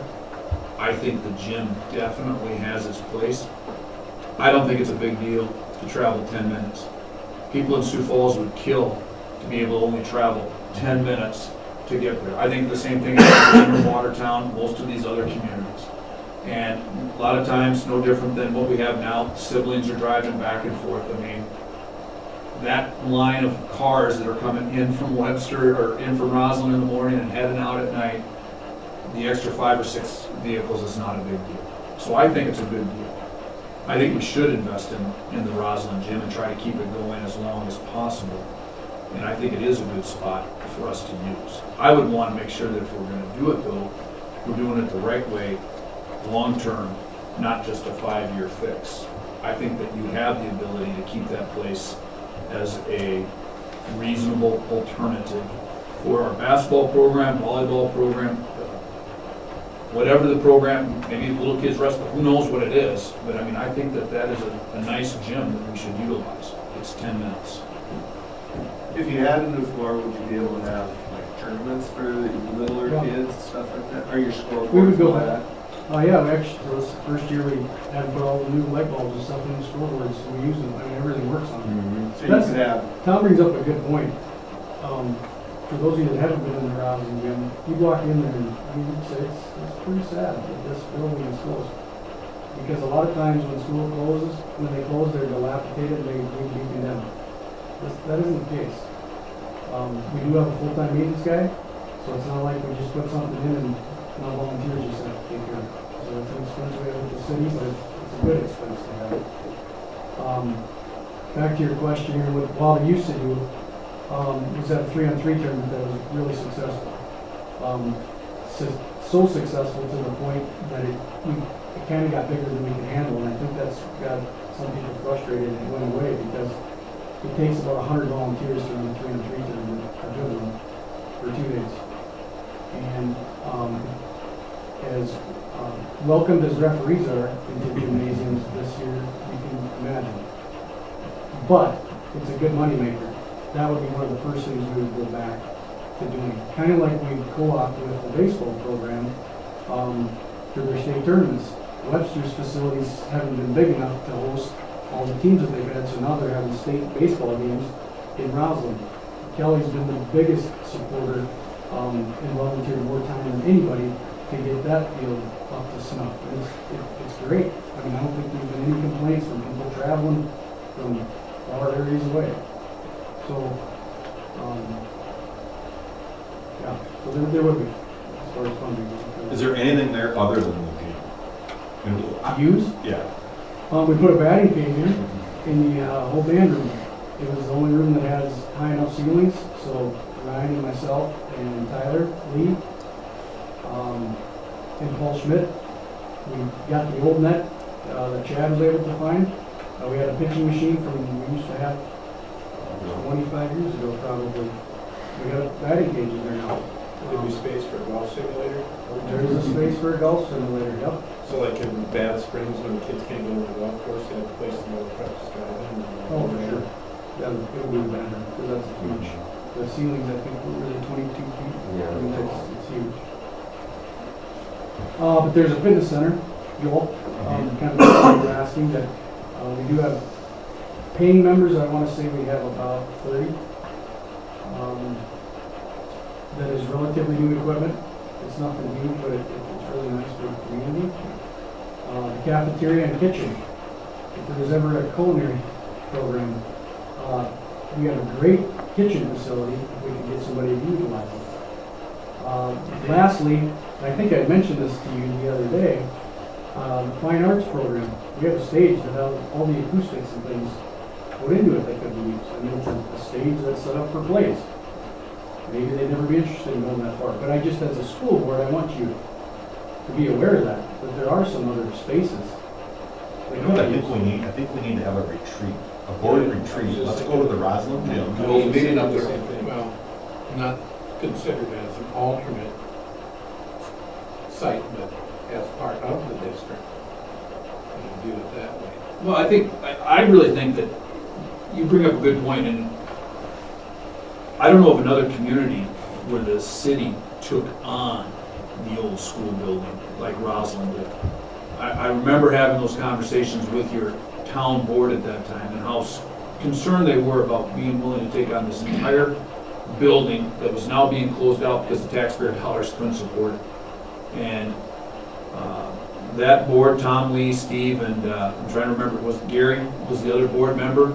Those three guys, numerous meetings, they sat together and they kept trying to figure out how to make that place run. In fact, that we're, how many years now since Roslyn closed? 16? 14. I think it's great that you guys still have it. Kudos. This is a great plan. I mean, let me ask you this. A lot of information to give to us. I'm just going to throw out for the board. Would you be willing to come back here April 2nd? At the same time, we're bringing back that other board and kind of do a little bit more groundwork and see what type of interest you're getting from the community. Give us a little bit more idea as to funding, and maybe we could work together with all of these projects to try to come up with a way forward to do this project also. Is that something you guys would be willing to work with? Yeah. I think it's very worthwhile to consider. Second or the 8th, either one. Yeah, 2nd or the 8th. If you guys said it was a different, if you wanted to come on a regular meeting, the 8th. But I think it'd be great. I got one more question on this line up floor. Yes. When we're talking, when you were talking with him regarding that, would it be okay, well, maybe I should ask this first. Is there a net, a dividing net that can be strung across, or is there one? We don't have one right now. Okay. The reason I'm asking is, shot putters and discus stores have a place to throw inside. They got the rubber shots so they can throw it. Sometimes school floors don't like them. So maybe this flooring, did that ever come up in your conversation? No, but I can actually ask him. It's kind of, you guys are just, the pole vault thing. Right. Yeah. It's kind of a neat thing, and Kevin was just looking for a space, and how he measures it out, I don't know, because it's not normally what they do, but he's kind of a whiz at that. But, so we put in a pit for him, we put the poles in, and he's lined up all the mats and everything, and pushed them out of the way for other practices and stuff, and been very good to work with. But I think, to answer your question, Marty, I'm pretty sure you could do that, because Chad makes it seem like just, the reason people are going with vinyl is because of how durable it really is. But I can ask you. I think we'd be able to, Rubber disc. we just have a cover over the top of the pit where they, I don't know the terminology, where they put the pole in and vault up over the top now, and I think you could still do that, still have him do some pole vaulting practice up there. You either stop short or just leave that cover if you still want to keep doing that in the future. The other point I was going to make just real quickly, we talked to Hamlin, has the same flooring, and then not too long after they put it in, they had a flood, a water leak or something, and they mopped it up and it was good to go. So we were so glad we didn't have a wood floor at that point, because it would have been a big problem. So this stuff is very durable. I think it lasts a long time. Can you sell advertising on that? Probably. I mean, because it comes in Dakota Bank North. There you go. Sorry, Kelly. Because it comes unpainted and you paint the lines on it. Yep. So you can paint. This included, I didn't talk about volleyball. Volleyball girls have been playing more there the last couple of years as well. So you do have holes, whatever, the post holders in the floor that were there when it was still a school. The quotes for the flooring would put those back in as well, so volleyball facilities. Have you talked to the coaches? I mean, is the thing that holds back right now the tile, or you think it would be more receptive to our upper level programs if we had the vinyl down there? Is the tile what's holding things back right now, you think? I think that's a good question, Tom. I don't think this year, but I know last year, Verge took the boys up there multiple times and said, quote, I mean, he loved the facility. He goes, yeah, it would be nice if it was a wood floor or different flooring. But as far as for practicing, he loved it. There is enough hoops. There's 6 hoops for practice. Kind of got it away from everything. And just, maybe there's something for team building and things too, just to get out. I mean, you can go on and on about for different reasons of getting to a different facility. But as far, one thing I wanted to mention too was that this year there was 8 to 10 games at least. Yeah. 3rd through 6th Yep. games in there. And not to go, I think this is a great idea, and I'm not going negative here, but we gotta talk about it. If we start taking 7th, 8th, and varsity sports there, then there's an expectation to provide transportation. Right now, with the youth sports, we're getting by with Kevin being a really good guy and hauling his kids up. If we wanna start having track practice up there, I mean, that could cost us a few bucks. We're gonna have to figure that really out. Maybe that's what we need. I was thinking more like this year. So junior high girls basketball, we couldn't have practice on Wednesday because varsity had it because they have to be done at a certain time. So I asked Nathan Bloom, why is that? Can you figure out something else? Well, he didn't think any other teams were in our region were practicing either on Wednesday. So we started asking. Yeah, they are. I go back, we have a 6-week schedule. I agree, we should practice on And now we Wednesdays. gotta take out Wednesdays. Well, why not just Wednesdays then? We take junior high kids up there so they have a facility instead of having That's a nothing. loaded one. I know, and that's just where That's a loaded one, the Wednesday thing. Yeah. Yeah. I agree with you, the 6-week window is. And then done at a so- certain time, because there's religious obligations, I understand that. So what we did is we would have open gym for the kids that didn't have. We started going to just the elementary so my girls could just have a place to shoot. Because once again, you only have 6 of them. So it'd probably be more of just an overfill, Tom, because the one thing we have addressed is we don't want to get it where all of a sudden too many older kids want to go use it, and now we're hampering the younger ones, because that's why we started this to begin with, is to just give our youngsters a place to go. Does that make sense? Yeah, it does. It does. And they're utilizing it. I mean, we got good numbers. Every team, some of the schools we play, they don't have a 3rd grade team, or a 5th grade team, or a 6th grade team. Natalie sees it, they don't have kids. We're full. 1st grade through 6th grade, we got teams. We got numbers. And I do think that's a big difference too for, I mean, even my kids who are now, Carly's a sophomore, we didn't start in 1st and 2nd grade. It was 3rd grade even at the earliest. So 1st and 2nd grade is still a significant move that's just been happening in the last 10 years. Yeah. 7, 8, yeah. So, and just so I'm clear, I mean, you provided us with these cost estimates, but you really don't know what you're asking for yet, right? Yeah. I mean, if you want me to throw a number out there, just, okay, let's say it costs $90,000 to do it. 30 to 40, which would be great, over the course of even a couple of years. If we got that, I'm positive we could get it on the summer. Through other individuals, through the city, and do some donations. But we didn't want to come and just give us so much money. No, yeah, I respect that, but we kind of just Yeah, need something to well, you start talking about too. And this is just a one-time act, I mean, Yeah. it's not How long does that tile last then? Vinyl, Tommy told me it has at least 1 year warranty. We just bought a brand new, I don't know what it's, I'll say a Zamboni for lack of a better term, that can clean tile vinyl. It drives. I seen the one here in the high school gym when I was coaching. I was like, we gotta get one of these. It's hard to walk behind. Well, now we bought one just in the last 3 months, which is great. We have concessions up there.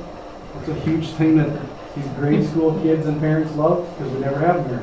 We don't have volunteers. And Roslyn, in the event comes there, it's a big deal. So you got volunteers. So when you guys, I mean, this floor can handle your events, because Roslyn, you guys do have great events. Yes. Another group called CARE, a volunteer organization, purchased, I want to say 400 new plastic tables and chairs, the lighter ones. Specifically, just to have new ones, they're easier to deal with, much better on the floor.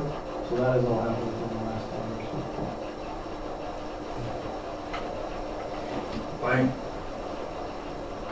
I think it's a good idea. I think the numbers are very reasonable, and I think it could have a very nice long-term impact for the area. I mean, it's not just about Webster, it's about Bay County. It's about the Webster Area School District and Roslyn. And that's part of it. Yeah. Absolutely. So, you tell me, would you guys be willing to, when do you want to come back? Do you want the 2nd or do you want the 8th? Which day is it gonna rain? I have the small grains in by now. Probably. It doesn't matter to me. We're meeting on the 2nd. When do you want us? I'd say, I'd like to just, to be honest with you, I'd rather do it on the 2nd just to know where we're at. If you guys are good on the 2nd, we've already got one group. What time were we meeting on the 2nd, Lori? 6? If you guys could come on April 2nd at 6, I'd rather get out there. I mean, I know the reporter will do a nice job of putting this in the paper, and it'll be interesting to hear the feedback. I mean, I think it's important to hear back from the community on that. Yep. 2nd. Yeah. Thank you guys for coming in. Thanks for the time you guys have put in to figure this out. Yep. Thank you. Y'all, you better go start working on some grant applications at the Dakota Bank. The wheels are turning. I know they're attorney. All right. Any other public communications? Chase, you want to throw anything out for general? Nope, I'm good. All right. Conflicts disclosure. None? Motion to approve the minutes of our February 12th, 2024 meeting. Thank you, Marty. Second? Thank you, Aaron. Discussion? All in favor say aye. Aye. All opposed, same sign. Motion carries. Motion to approve the financial statements as presented. So moved. Thank you, Joel. Second? Second. Thank you, Larry. Discussion? All in favor say aye. Aye. All opposed, same sign. Motion carries. Motion to approve the claims as presented. So moved. Thank you, Larry. Second? Second. Thank you, Joel. Discussion? I didn't have any questions. Larry? Aaron? Marty? All in favor say aye. Aye. All approved, same sign. Motion carries. I do have one question. Okay, Do you yeah. still have a balance with JDH? Yes. Okay. Thank you. Motion to approve volunteer coaches Mike Ninke and Brian Lux for golf. Do I have to do one? I can do one motion? Thanks. So, thank you, Marty. Second, Larry. Discussion? All in favor say aye. Aye. All opposed, same sign. Motion carries. Motion to approve contracts for Kathy Jorgensen, part-time kitchen. Thank you, Aaron. Second, Marty. Discussion? All in favor say aye. Aye. All opposed, same sign. Motion carries. Motion to approve contract for Tim Lesner as head golf coach. Thank you, Marty. Thank you, Aaron. Discussion? Thank you to Tim for filling that role. Yep, I'd say exact same thing. Thank you for being willing to step into that position. Was that the same rate as head coach last year? It wouldn't be the same rate as the head coach last year because it goes based upon your years of coaching, correct? It's right, it's years of coaching and then we did increase Good. this year. All in favor say aye. Aye. All opposed, same sign. Motion carries. Motion to approve the contract for Jill Spindler, instrumental coach. Thank you, Aaron. Second.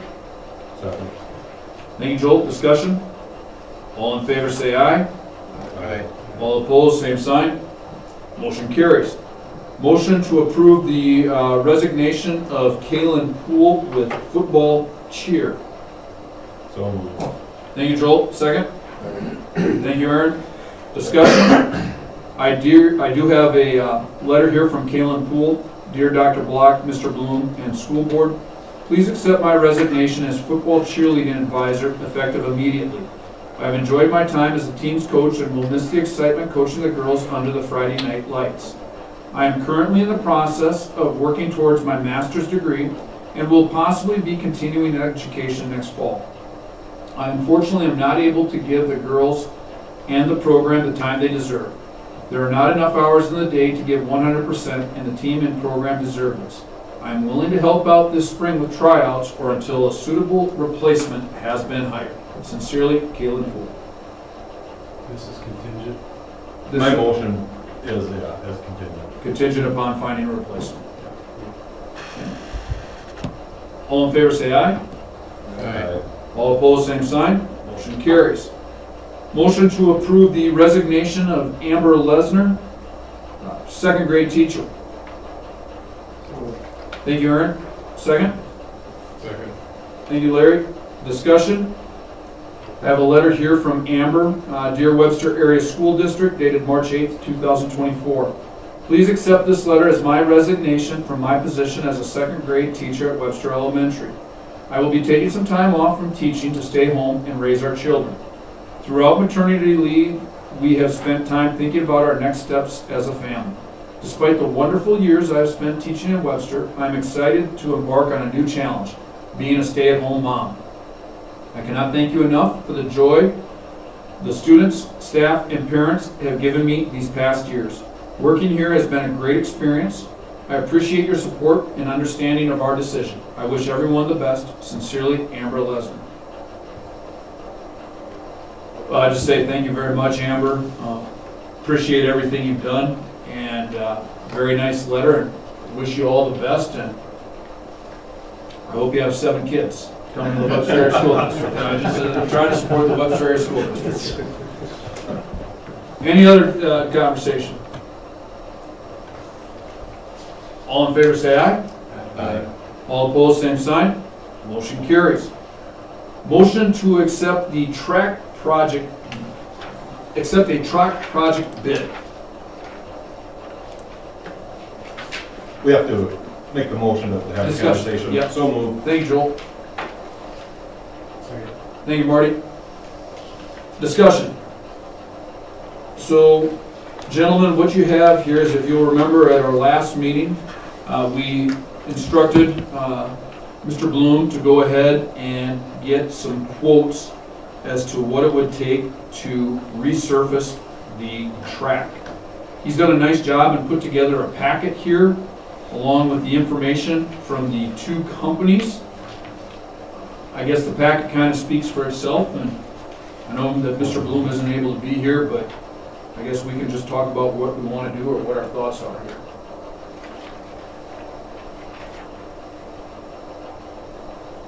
It takes me a minute to read it. Okay. Time frame is This summer. Are one of these companies the companies that did? Yes. Yes. We had Midwest Tennis part of that.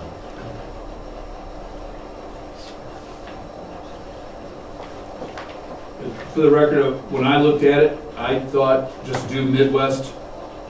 It's Midwest Tennis and Track. I like their bid, especially being at the longer lasting 15 to 20 years, and that's a significant amount of time. So when you put it in, you knew that this was coming up in X number of years. Yep. So now the next time would be 15 to 20 years. Correct. Versus 7 to 10. Correct. Now, would they remove the old one? Do they remove the old one? No. This is just like a coda. Right. Okay. If you go on the third page, he has a list of pros and cons, and if you want to just read through that, he kind of describes it.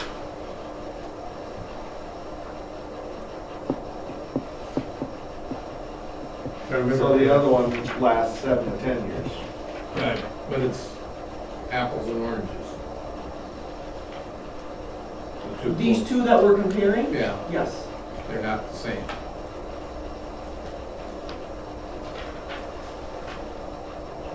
If I remember correctly, it said last one that some of the staggers on relays have changed or something to that effect, and assuming they'll both take care of that. Correct.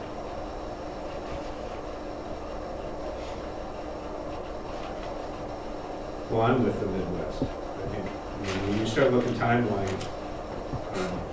the other place could come and do it twice and be 50% higher for the same amount of time. And that's his recommendation also is Midwest, and I think that Nathan has put the time into it. I think that's important to take into consideration. How many years has it been in? How many years? We're in year 8, is Are it? we on year 9? I think it's 9. Not 15? Time flies. They really want to be Yeah, off no, to that's it. really because it's here when we came in 16. Well, I think it's kind of preventive When you're not. maintenance a little bit by doing it now. I agree with I mean, you could wait a year, maybe it would be more expensive for preventive maintenance. I mean, there are a few glitches now, I think, as I understand. And we knew this is what we bought when we bought it. We knew that at this point in time would come that we need to update it, and we chose, because again, when we did it back 9 years ago, 10 years ago, when we were first bidding it, even just having the idea of a rubber track was completely foreign to us. We didn't know what Well, we I were remember getting. back then they said 10 years. And we're not saying it wouldn't last 10 years, but It was, as I recall, it was the 7 to 10 years you needed to do a second treatment if you wanted to get the longevity Right. out of that surface. yeah. So we We're at 9. a little preventive maintenance rather than wait a year. So would this be this summer or next summer? This summer. This fiscal year or next fiscal year? 24, 25, July. And that's why we're doing the bidding process now, so if we do it this summer, they gotta get us on their schedule, because their schedule's filling up. I'm okay with getting on the schedule and getting the Midwest done. You good, Marty? Joel? Yep. Aaron? Yes. Larry? Yes. Me? Yes. There's your answer. Okay. All right, moving on to discussion items. Dr. Block, Superintendent Report. The first thing I have is legislative update. I don't have a lot of items to discuss other than basically the funding bill, which was Senate Bill 127B, I think was the last number and letter that went with the edits that they made, or amendments that they made. Lori and I participated in a Zoom session on Friday that was sponsored by SASD, the School Administrators of South Dakota. And there were 3 superintendents that took some significant time in recent days and weeks to develop a spreadsheet that would depict what this bill, which is now law, would do for school funding. Basically, in essence, what we're doing is the state is going to require a minimum salary of $45,000 starting for the FY25, right, Lori? Is that what we call it? And from there, any increase that they give as a state funding amount will have to go to the total teacher compensation. So, for instance, this year, the state amount is 4%. But we already know we're going to be a year behind in the percent, which is something we used to do 20 years ago with funding. We were always a year behind with what they would give us. So a minimum of $45,000 this year, you take 4% of that, you already know that you're at $46,800 for FY26 for your minimum salary. So the state is now going to dictate with whatever percent they choose or are able to give us for increases as to what your minimum salary will be and what your accountability increase will be. The only break in the whole process, when I say if you want to call it a break, is that we're held accountable for 97% of what our total accountability should be. I don't know where that number came from, why it isn't 100% versus 90 or 80%. I think there was a lot of negotiations and lobbying for a lesser amount percentage-wise, and I believe that SASD was pushing, give us about 50%, so there's some leeway for school districts, and I think they just decided to do 3%. That's my take on it. I don't know if that's just, whatever, it's politics. The concern that Lori and I brought up, she had asked me this morning, she says, how do we calculate if we were to put in a certain amount this year? Because it's been recommended that for many schools that are not at 45,000 right now, there's going to be a jump. And there are some schools that are still in the 30s. It's going to be unbelievable for those schools because it's going to be a hit in a very, very short amount of time. And it's been recommended that, you know, if you can kind of front load this a little bit, not give huge raises, but kind of get ahead of it, it helps with your accountability over time. I don't know if that's true, and the reason I say I don't know if that's true is because we don't know the details for sure. The Department of Ed is now tasked with coming up with their own spreadsheet and their own calculation to determine what exactly this bill or this law will do for school funding and how it works. And so I don't know how soon that's going to come out, if it's going to be by Wednesday this week or 2 weeks from now. I mean, they're under pressure to get something determined in a short amount of time because, as you guys know as board members, we're going to be negotiating in the next few weeks. But as Lori and I were talking this morning, she had asked me the question, goes, well, let's say if we were supposed to give, you know, $800 is what we're supposed to give to the state even with our accountability. That's the minimum salary increase we had to do. What if we gave 1,000? What would that do and how do we offset it? Well, the spreadsheet that's been provided to us doesn't allow us to punch that in and then recalculate because the formulas aren't set up that way. So even the spreadsheet that SASD put together isn't quite foolproof, I would say, or it doesn't really give us all of the information that we need. And that's something that they'll have to address, whoever the people are that's writing the spreadsheet. So this is going to be an ongoing theme. There's been some conversation about whether negotiations really need to exist in the future. The total compensation, correct me if I'm wrong, Lori, does include salaries and benefits. And so if salaries and benefits are dictated as to what we have to give, what's left to negotiate? Sports, coaching, advisorships. Well, won't the question be, where's the money come from? This is only base. Yeah. We're already at, just so. Well, it's base and total compensation average for your teachers. And it's the teachers that all qualify. Your counselors are not included, your tech coordinator is not included, title's not included. It's the teacher-student ratio, which she verified today that we are supposed to have about a 36.8 teachers. 36.81. 36.81 teachers is what we're supposed to have with our current student population.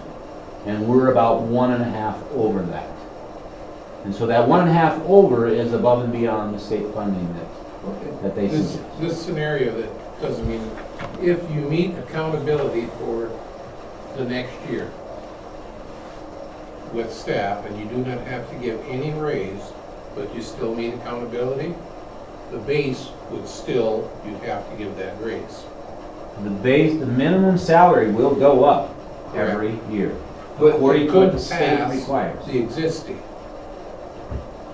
Pardon? It's saying pass. He's saying you could end up hiring people for more than what you have. Yeah, and I would never recommend that. But I mean, that's your hands may be tied, is what I'm saying. but we're also already ahead of that. I mean, I think it's important, our base is already 45,700. And I'm glad that you mentioned that, because I did actually have that in my notes. Commend the board for making recent decisions in recent years. Even though you guys couldn't predict this, I couldn't predict this, Lori couldn't predict this, some of the decisions you guys have made as a board in the last 2 to 3 years have placed us in a very, very good place in comparison to some districts. So I appreciate that. Our teachers appreciate that. And our budget will appreciate it. And I think it's important, Jim, for the public to know, it's still going to come down to, if you want to attract a qualified candidate, you're going to have to pay them. I mean, no different than what everybody else does when they're going to look for their job. If we're going to look for a math teacher, and everybody in the state's paying $45,700, well, if you're at 50, or whatever the number is, you're going to be more attractive. And we have to keep that in mind if we're going to attract qualified candidates, number one. Number two, as a school district, we have to tell this to everybody, we could cut a nurse. A lot of school districts don't have a nurse. We've talked about this every year and how much that nurse brings value to our school district, and I think it's an important part of our school district, and by no means am I suggesting we should get rid of it. We need to keep it. But the state of South Dakota doesn't envision us having a nurse. That's money we have to come up for our own. We're basically a teacher and a half over, what the state of South Dakota recommends that we need. I would challenge anybody to come in and say, where we cut a member from our staff, and again, keep giving the quality education that we're doing. We're going to have to be aggressive using our capital outlay fund dollars in conjunction with our general fund dollars in the future if we're going to give quality education. And finally, the other thing, just so people remember, I'm joking with Amber Lesnar, but it does come down to student numbers. It used to be you wanted all the land mass. Now, student numbers, they drive the train. And so we need to have the promotion of our district.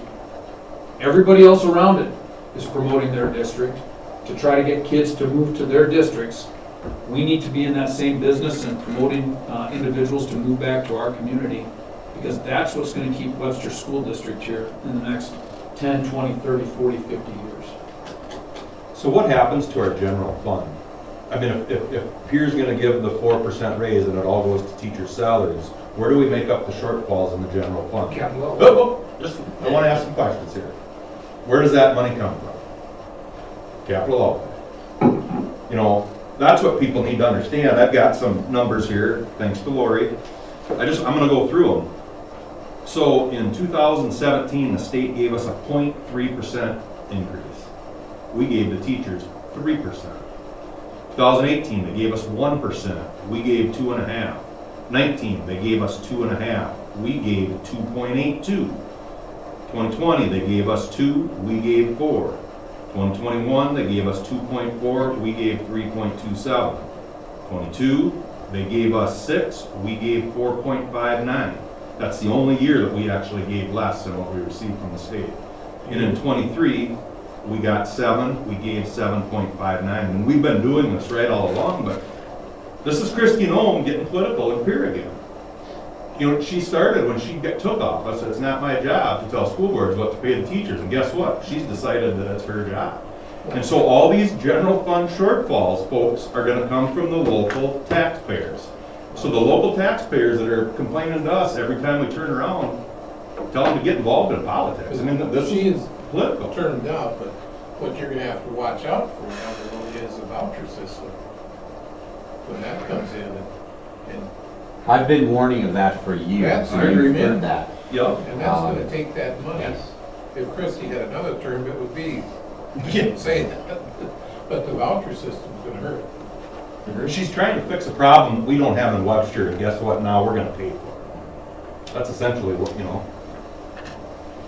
Yeah, I mean, I really, for the paper and, the public on Bearcat TV again, those districts that are at 43, them jumping that all of a sudden, $2,000, how many teachers are not caught up with that? I mean, you're talking about a large issue to try to figure out how you do that with your staff.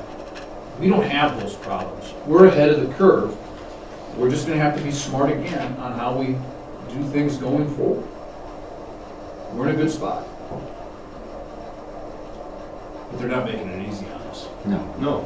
Because how do we pay for the janitors? That was another question. Do they take that into account with their 4%? Does that go to our hourly staff as well? It's just teacher compensation. How about electric bill? Natural gas bill? Busing? Snow removal? Everything else goes up. Where does that money come from?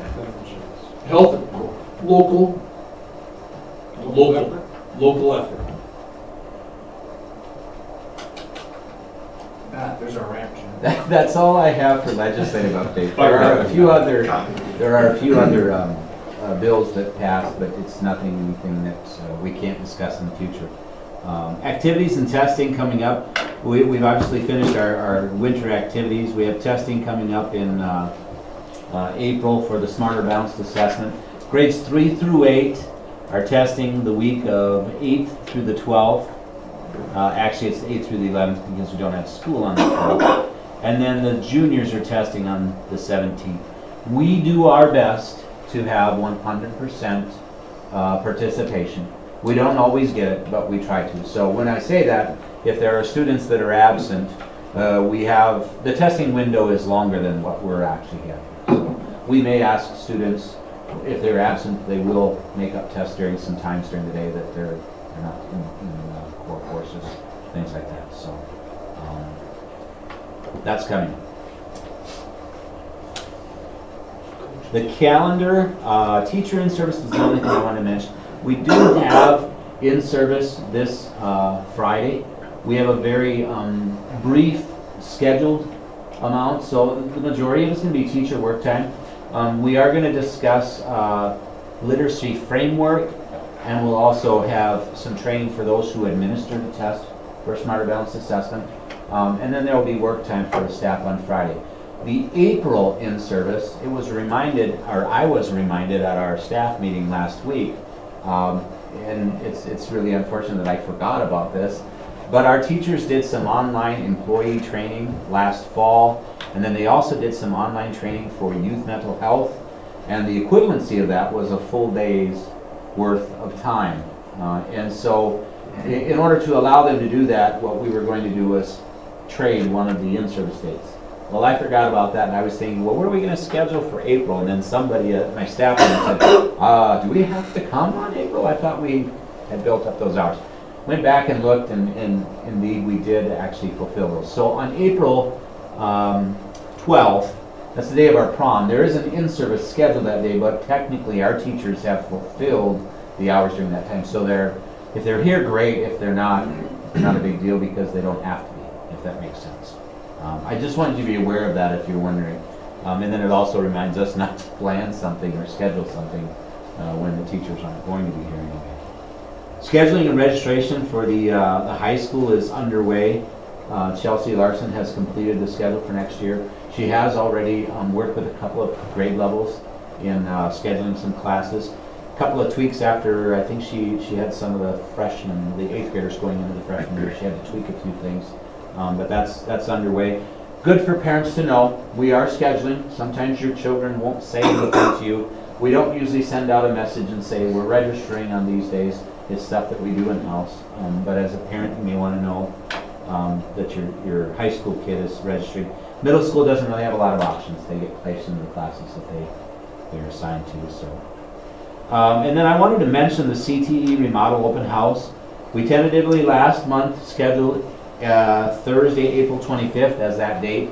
I think that the schedule should be something like a 5 to 7, and maybe at 5:30 or 6 we have kind of a formal ribbon cutting. I don't know, does anybody have a really large pair of scissors around here that we could use for something like that?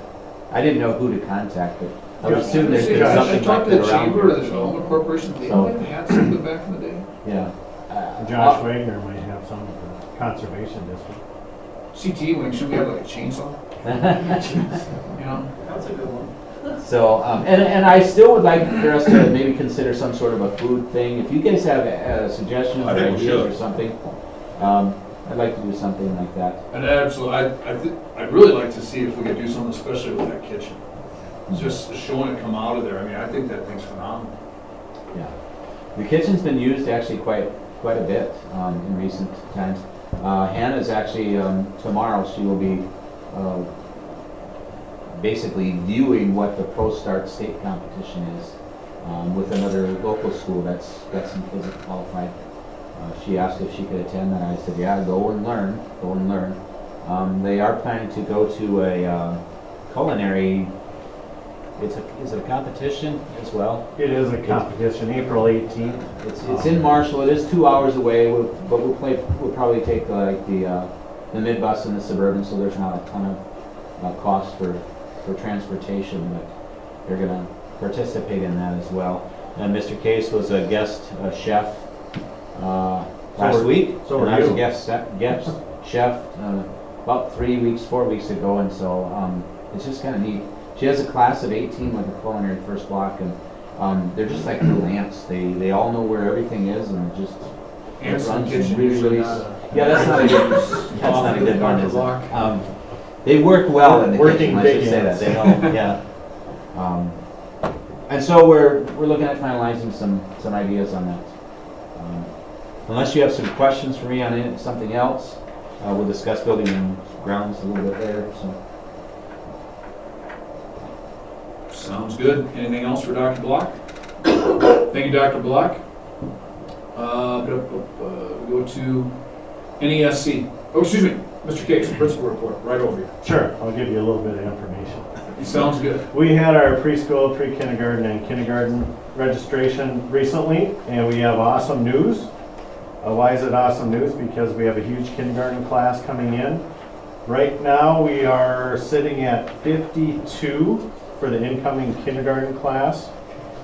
On the flip side of it, our pre-kindergarten class is a little bit down. Right now, that is at 6. Looking at the preschool section, that is currently at 17 right now. We have most of the registrations in, but not all of them. There's just a very few that we need to get in yet, less than 5. So those numbers could change just a little bit. But with some of the kindergarten and pre-kindergarten numbers, I don't think those will change, but the preschool numbers of 17 will more than likely change.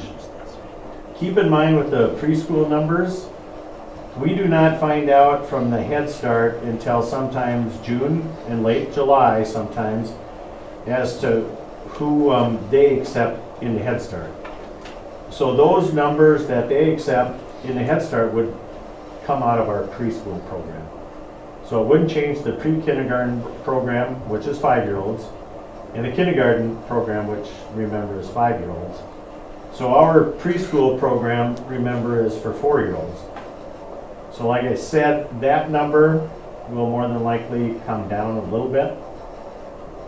So our magic number for doing a 1-section preschool is kind of around 15. We've done that in the past before, but not as of late because we've had 2 preschool sections. And just remember, those are on Tuesdays and Thursdays. So Robin Dorset has one group in the morning, one group in the afternoon on Tuesday and Thursday for preschool 4-year-olds. And just a reminder, pre-K is 5-year-olds, and that's Monday, Wednesday, Friday, and those are full days. There's a quiz after this. Yeah, it's great for kindergarten when we have 52. Yeah, we have to recommend, I have to recommend going 3 sections for that class. The tough decision moving forward is, as you remember, the kindergarten class that we currently have going into this year's school year, we decided to break that down or split it into 3 sections instead of 2. Why? Because we had some enrollments come in kind of late in August. That current number is at 47 today. 2 potential students more than likely are going to be retained, so that puts that number at 45 going into 1st grade next year, as of today. Keep in mind that number could possibly change, it could go up, could go down. I don't know. So, yeah, you guys are talking about full-time employment. We're one over, as Webster has stated, as Dr. Block has stated. So the decision will be, do we want to take that first grade and go back to 2 sections? Keep in mind, there's a paraprofessional in each class if we go to 2, but that paraprofessional is designated for one-on-one with a specific child. So any extra time to maybe help out the other SPED kids or possible other kids is a question mark. Keep in mind, that class, I'm talking about next year, the class of 45, I think there's 5 IEP students in there, just an FYI. So yeah, direction going forward, I would recommend we just kind of sit tight and see if those numbers change. Sit tight as in keep our pre-K at 6, preschool at 17, recommend kindergarten at 3, and then as of today, I don't know, I'd love to keep it 3 sections. Our teachers would love to keep it 3 sections. If we do that in the elementary, we're looking at a space issue, meaning we don't have any extra classrooms. However, we do have some possible space in the middle school where we could potentially move 5th grade down to the middle school area, and that would open up some space in the elementary.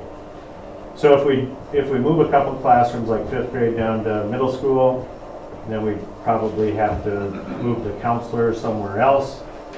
But working on flexibility, that would be a possibility.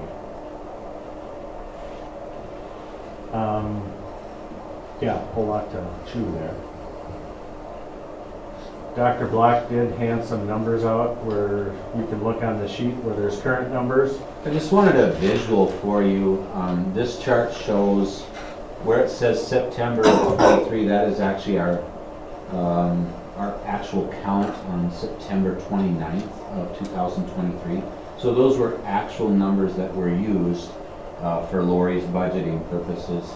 And then our current, anything that has a red means we went down, anything that has a green means we went up. And you can see in the next column how much we've gone down and up per student. And then the projected, basically what I did is I moved kindergarten to first to second, and so on down the line with the current numbers that we have.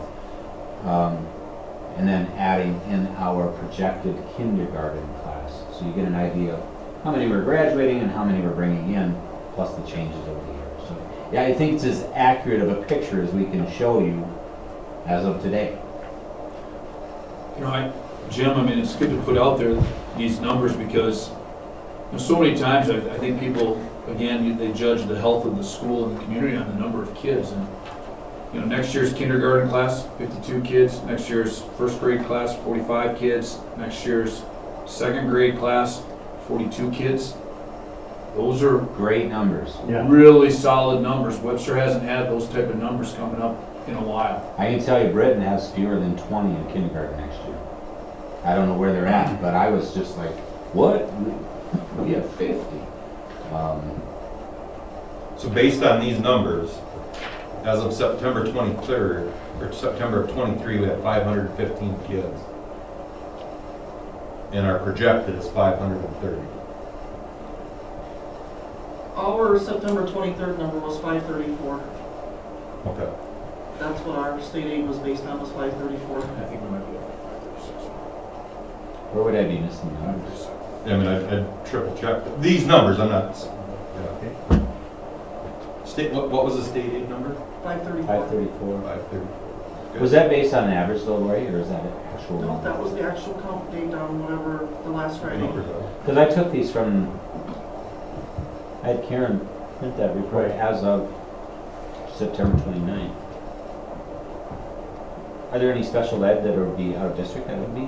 No. Yes. They should be 4 out of district.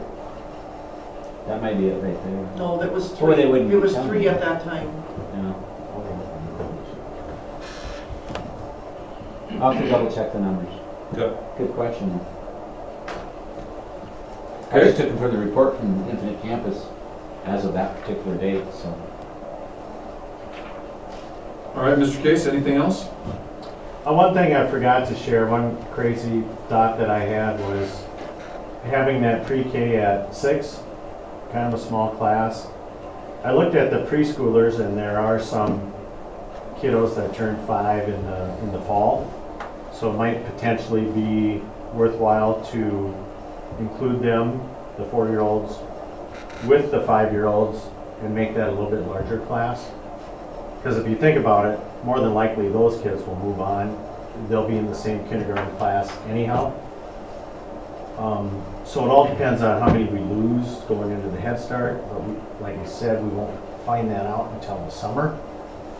But I did talk to Mrs. Dorsett about that, and she was open to it, a possibility. So it's an option. Okay. Any questions for Mr. Case?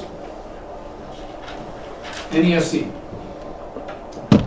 As you can see in my notes, the director, Andrea, resigned in February.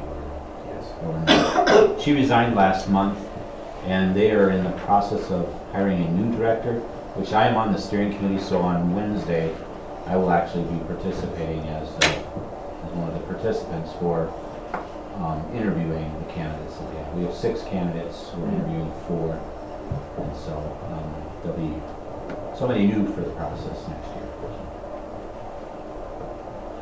Other than that, they're just working on staffing usually about this time. Staff evaluations and staffing for next year. So. Okay.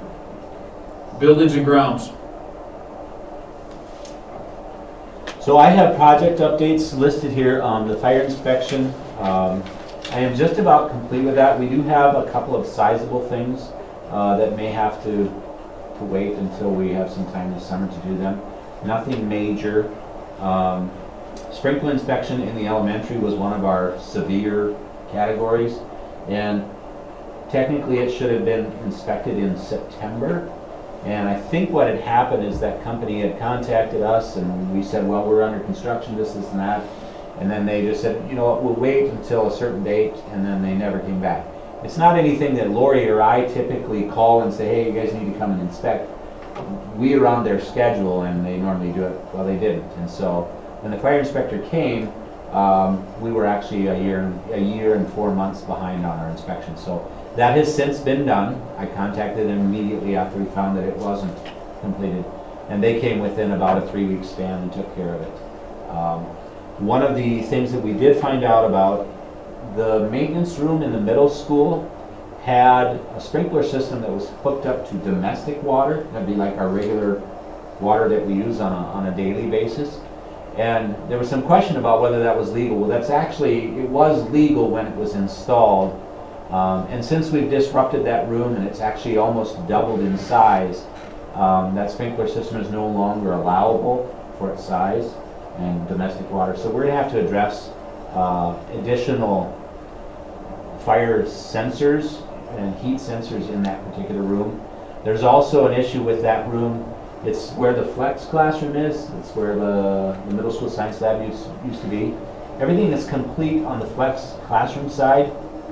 On the utility room or maintenance room side, the very top part of the wall is not sheetrocked. And to sheetrock it would be very, very difficult because there are so many electrical things and pipes. I mean, it's just completely riddled with things coming through that ceiling that we're not sure how we're going to address that, because it would be a really, really difficult challenge to actually sheetrock it with so many things to work around.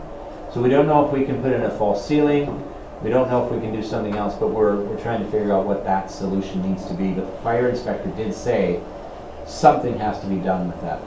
I do believe that a false ceiling might serve as a fire boundary, but we don't know that for sure. So we're waiting on the verdict with that.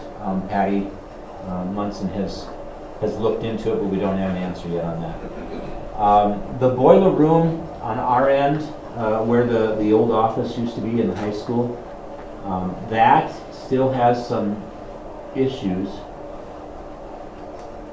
I'm just pulling up my thing from Patty here, just so I can get this correct.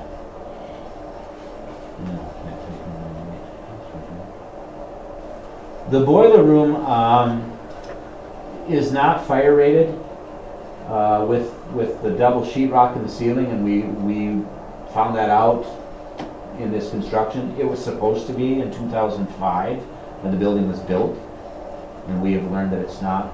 And so it's not part of the project in the sense that they knew it was going to be that way. We now have to address that. She has looked into possibility of putting a couple of sprinkler heads in that boiler room. And originally, when she had provided this information to me earlier today, we were looking at, we would need to probably budget $12,000 to $15,000. However, we don't have to put anything in the attic portion above the boiler room. And it was just prior to this meeting, she said, we can do sprinkler heads just in the boiler room, and it would be closer to half or a little bit more than that cost to take care of the boiler issues. The only other issues that we have there, and some of them are going to be taken care of through this project, any new holes that they cut through the wall to go into the corridor or the hallway for pipes or anything like that, those have to be caulked with this special fire caulk. They will take care, meaning they as in JDH will take care of all of the holes that are new. However, there might be some holes that maybe weren't caulked in the previous project. I don't know how that happens or what, but that's a possibility. The other concern with that boiler room was the perimeter of the room, the sheetrock and the concrete was not caulked as well. And so I do believe that if we put the sprinkler heads in, then we wouldn't have to do all that extra caulking as well. So just a couple of things there. The punch list, there's not much left on the punch list. Now I say that also thinking that there's probably going to be a good chance that I'm going to just eventually walk through every single portion of the remodeled area and the new area and double check what I can write down. We have a few things that we know are on the punch list, which we'll keep working on. And Patty's recommendation is to continue to withhold the final payment until the punch list is done. And so that's what we're working on. Here are a couple of items that she sent to me this afternoon. JDH is offering a $1,000 credit for consideration. There's, some dents on the overhead venting system in the culinary fax lab. They're offering a $1,000 credit for that. They're offering another $1,000 credit for the dent in the door on one of the refrigerators in the fax. There must be a small dent on one of them. I wasn't aware of that part. Gutters and downspouts, we're going to contract with a local contractor and then just send that bill directly to JDH. And Lori, I think you've cleared that or a quote. We kind of know that's going to happen. So that won't actually run through the project, which is probably okay because there's always an uplift in cost or markup in cost. And so we're going to take care of that one in that manner. She still has not received anything for an updated proposal from Jack, from JDH, regarding the tile in front of the, from the old portion of the building to the new corridor. And Jack doesn't have an explanation either. He's just going to continue to work with that flooring company to get some sort of a quote to us, because that has not yet been, we don't have a number to say yes or no to. And so we're still working on that. The lockers, she's received a proposal on putting in additional lockers and putting slope tops on them. Unfortunately, they cannot find any lockers that are exact in dimensions, so the lockers that we could look at are about 5/8 inches taller than the lockers that we have, and so we would either have to adjust the ones we currently have in order to make them correct. The whole locker scheme is about $10,000 between new lockers and the covers on them. So I'm going to be totally honest with you. If he and Karen tell me that we've got sufficient amount of lockers, I'd like to do some other alternative to fixing that space and or the tops to the lockers for that amount of price, especially if we have sufficient number of lockers. So more to come on that once we figure out some details. I just thought it was kind of extensive cost for 4 additional lockers and the covers that go on top. I don't want it to look piecemeal together, but I'm wondering if we couldn't come up with our own sort of steel top at an angle that maybe, again, Bose glass could build, and we wouldn't have to worry about matching it per se to the lockers, but could match it to the color scheme of the wall, something like that. So it could look very, very nice, and probably be a really tiny fraction of the cost. Any of these plumbers that have a break, Pardon? any of these plumbers that have a break could fabricate that. It shouldn't be a problem. Breaking some sheet metal, you know, Oh, HVAC guys. Max steel, any of them, yeah. Yeah, max, so that wouldn't be an issue. So we don't want Bo to put like 1/4 steel on top? Or? No. So is the major cost in those lockers shipping? They didn't say, but I know think that it we is. did get a quote, and wasn't it like, It was it large. was like half the cost of the total was shipping. And I told Mr. Case, I said, well, maybe we should go on a road trip wherever we need to go pick them up and get them. But, piecemealing things like lockers is really, really expensive, and I don't care what company you go with. It's difficult to match them, get all the pieces that you need, and then they kind of gouge you on it. Because they want to sell big sets of lockers. So that's what she came up with today. I don't know if there's anything else that you guys might have questions on. I have some other things that I'm going to keep track of. I've got a couple things. We still haven't addressed the old boiler and our heating for the rest of the room. And Travis was gonna see about that old boiler, retroing that or whatever. And we were looking at putting a price together on that or whatever. I don't know, he was ballparking 75,000, I thought at one time. You know, but then he had hanging furnaces and then he had this, so it might be 20 and it might be, you know, he shot us several different numbers. Some seem high. You know, I can't speak on a quote because we don't have a quote, but my understanding was probably the most efficient way to do it, an economical way, would be to retro that small boiler and make that our main boiler, because it's really only heating the 50s wing now, instead of the high school 50s wing and the middle school. And so I don't recall it being, I don't recall his estimates, Travis's estimates being like 75,000. I didn't think it was going to be that high. Yeah, that's But when he was we're- talking hanging, 4 hanging furnaces. Yeah. He says, well, no, that wouldn't work. And then the boiler, So Larry stopped in early last week, and I thought, oh, this is a good reminder. I need to get in touch with Travis. And I did while he was in Cancun. So he wasn't able to get anything to me for the board meeting, but it'd be nice. it's on his list to get something to us Yeah, in short order so that we can make some decisions on that. Yeah, because when we're through with school, it'd be nice to, Yeah. they can go right into that because we don't have to do budget or anything.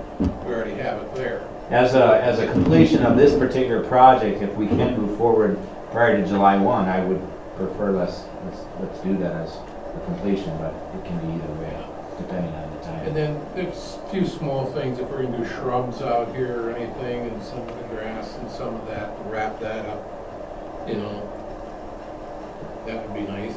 We had a That- preseason seeding in the fall. Our ag class did do that out here, and then we'll seed again this spring, we'll see how it comes up.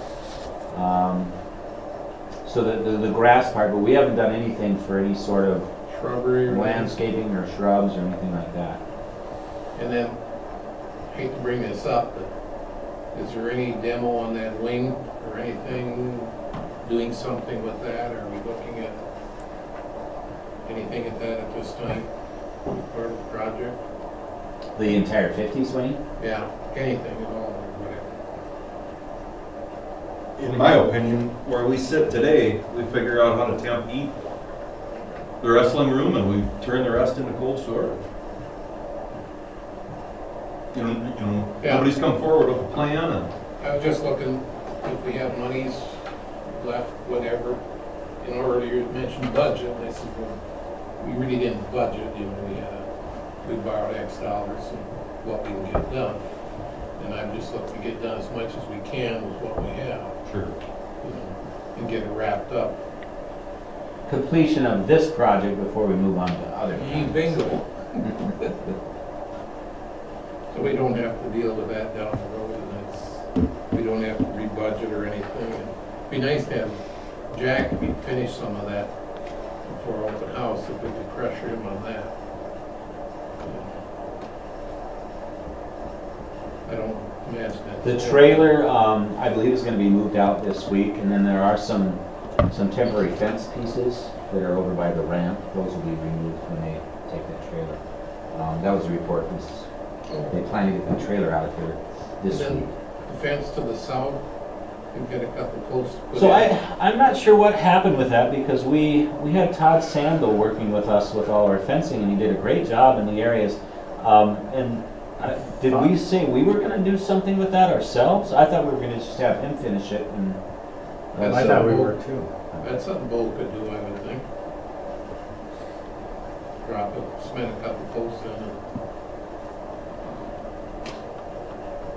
It's possible, but I would say Bo's probably got quite a list already. I wanted to put in we have 2 exterior doors that I'd like to put in the hallway going to the 50s wing. So you can exit the 50s wing and go out the emergency exit, but we can lock it so we can keep people from going in that. And I haven't pressured him on it, but he obviously has some things that he's doing with his students that hasn't been able to get to that, so. Yeah. And some of these, we may not be able to count on Bo's classes to do it. We may have to actually hire people to do them to get them done. Yeah, it's nice to be done. Okay, anything else on buildings and grounds? No. Okay. Final discussion item, no election notice. Lori, on that, there will not be election. We had 2. Correct, we just have to make sure that that's published in our minutes, so that's why it's there. No election this year. Final thing just to bring up, we've been doing a nice job of trying to keep track of grants that have been given to the Webster Area School District. And Lori, please correct me if I'm wrong, but what you've provided us is that so far in this calendar year, the number that we've received in grants is $357,739. That's a significant amount, and I think it's important that the public knows that our administrators and teachers are out there looking for these grants, and that helps us do a lot of things, just like tonight, the Hansi Fund coming forward, Joel and Alyssa's very generous donation. Those type of things make a difference. And I'd also like to point out Frank James, thank you very much. He donated 856 pounds of beef to our school district. That's outstanding. That's awesome. I really appreciate you doing that, Frank, and there's nothing better than the fact that we can say we're getting homegrown beef here for our students, courtesy of our producers, and that is very generous, and thank you very much. Hopefully other individuals help out. Even if you do not raise beef, we still can use the donation to help pay for the processing fees, et cetera, et cetera.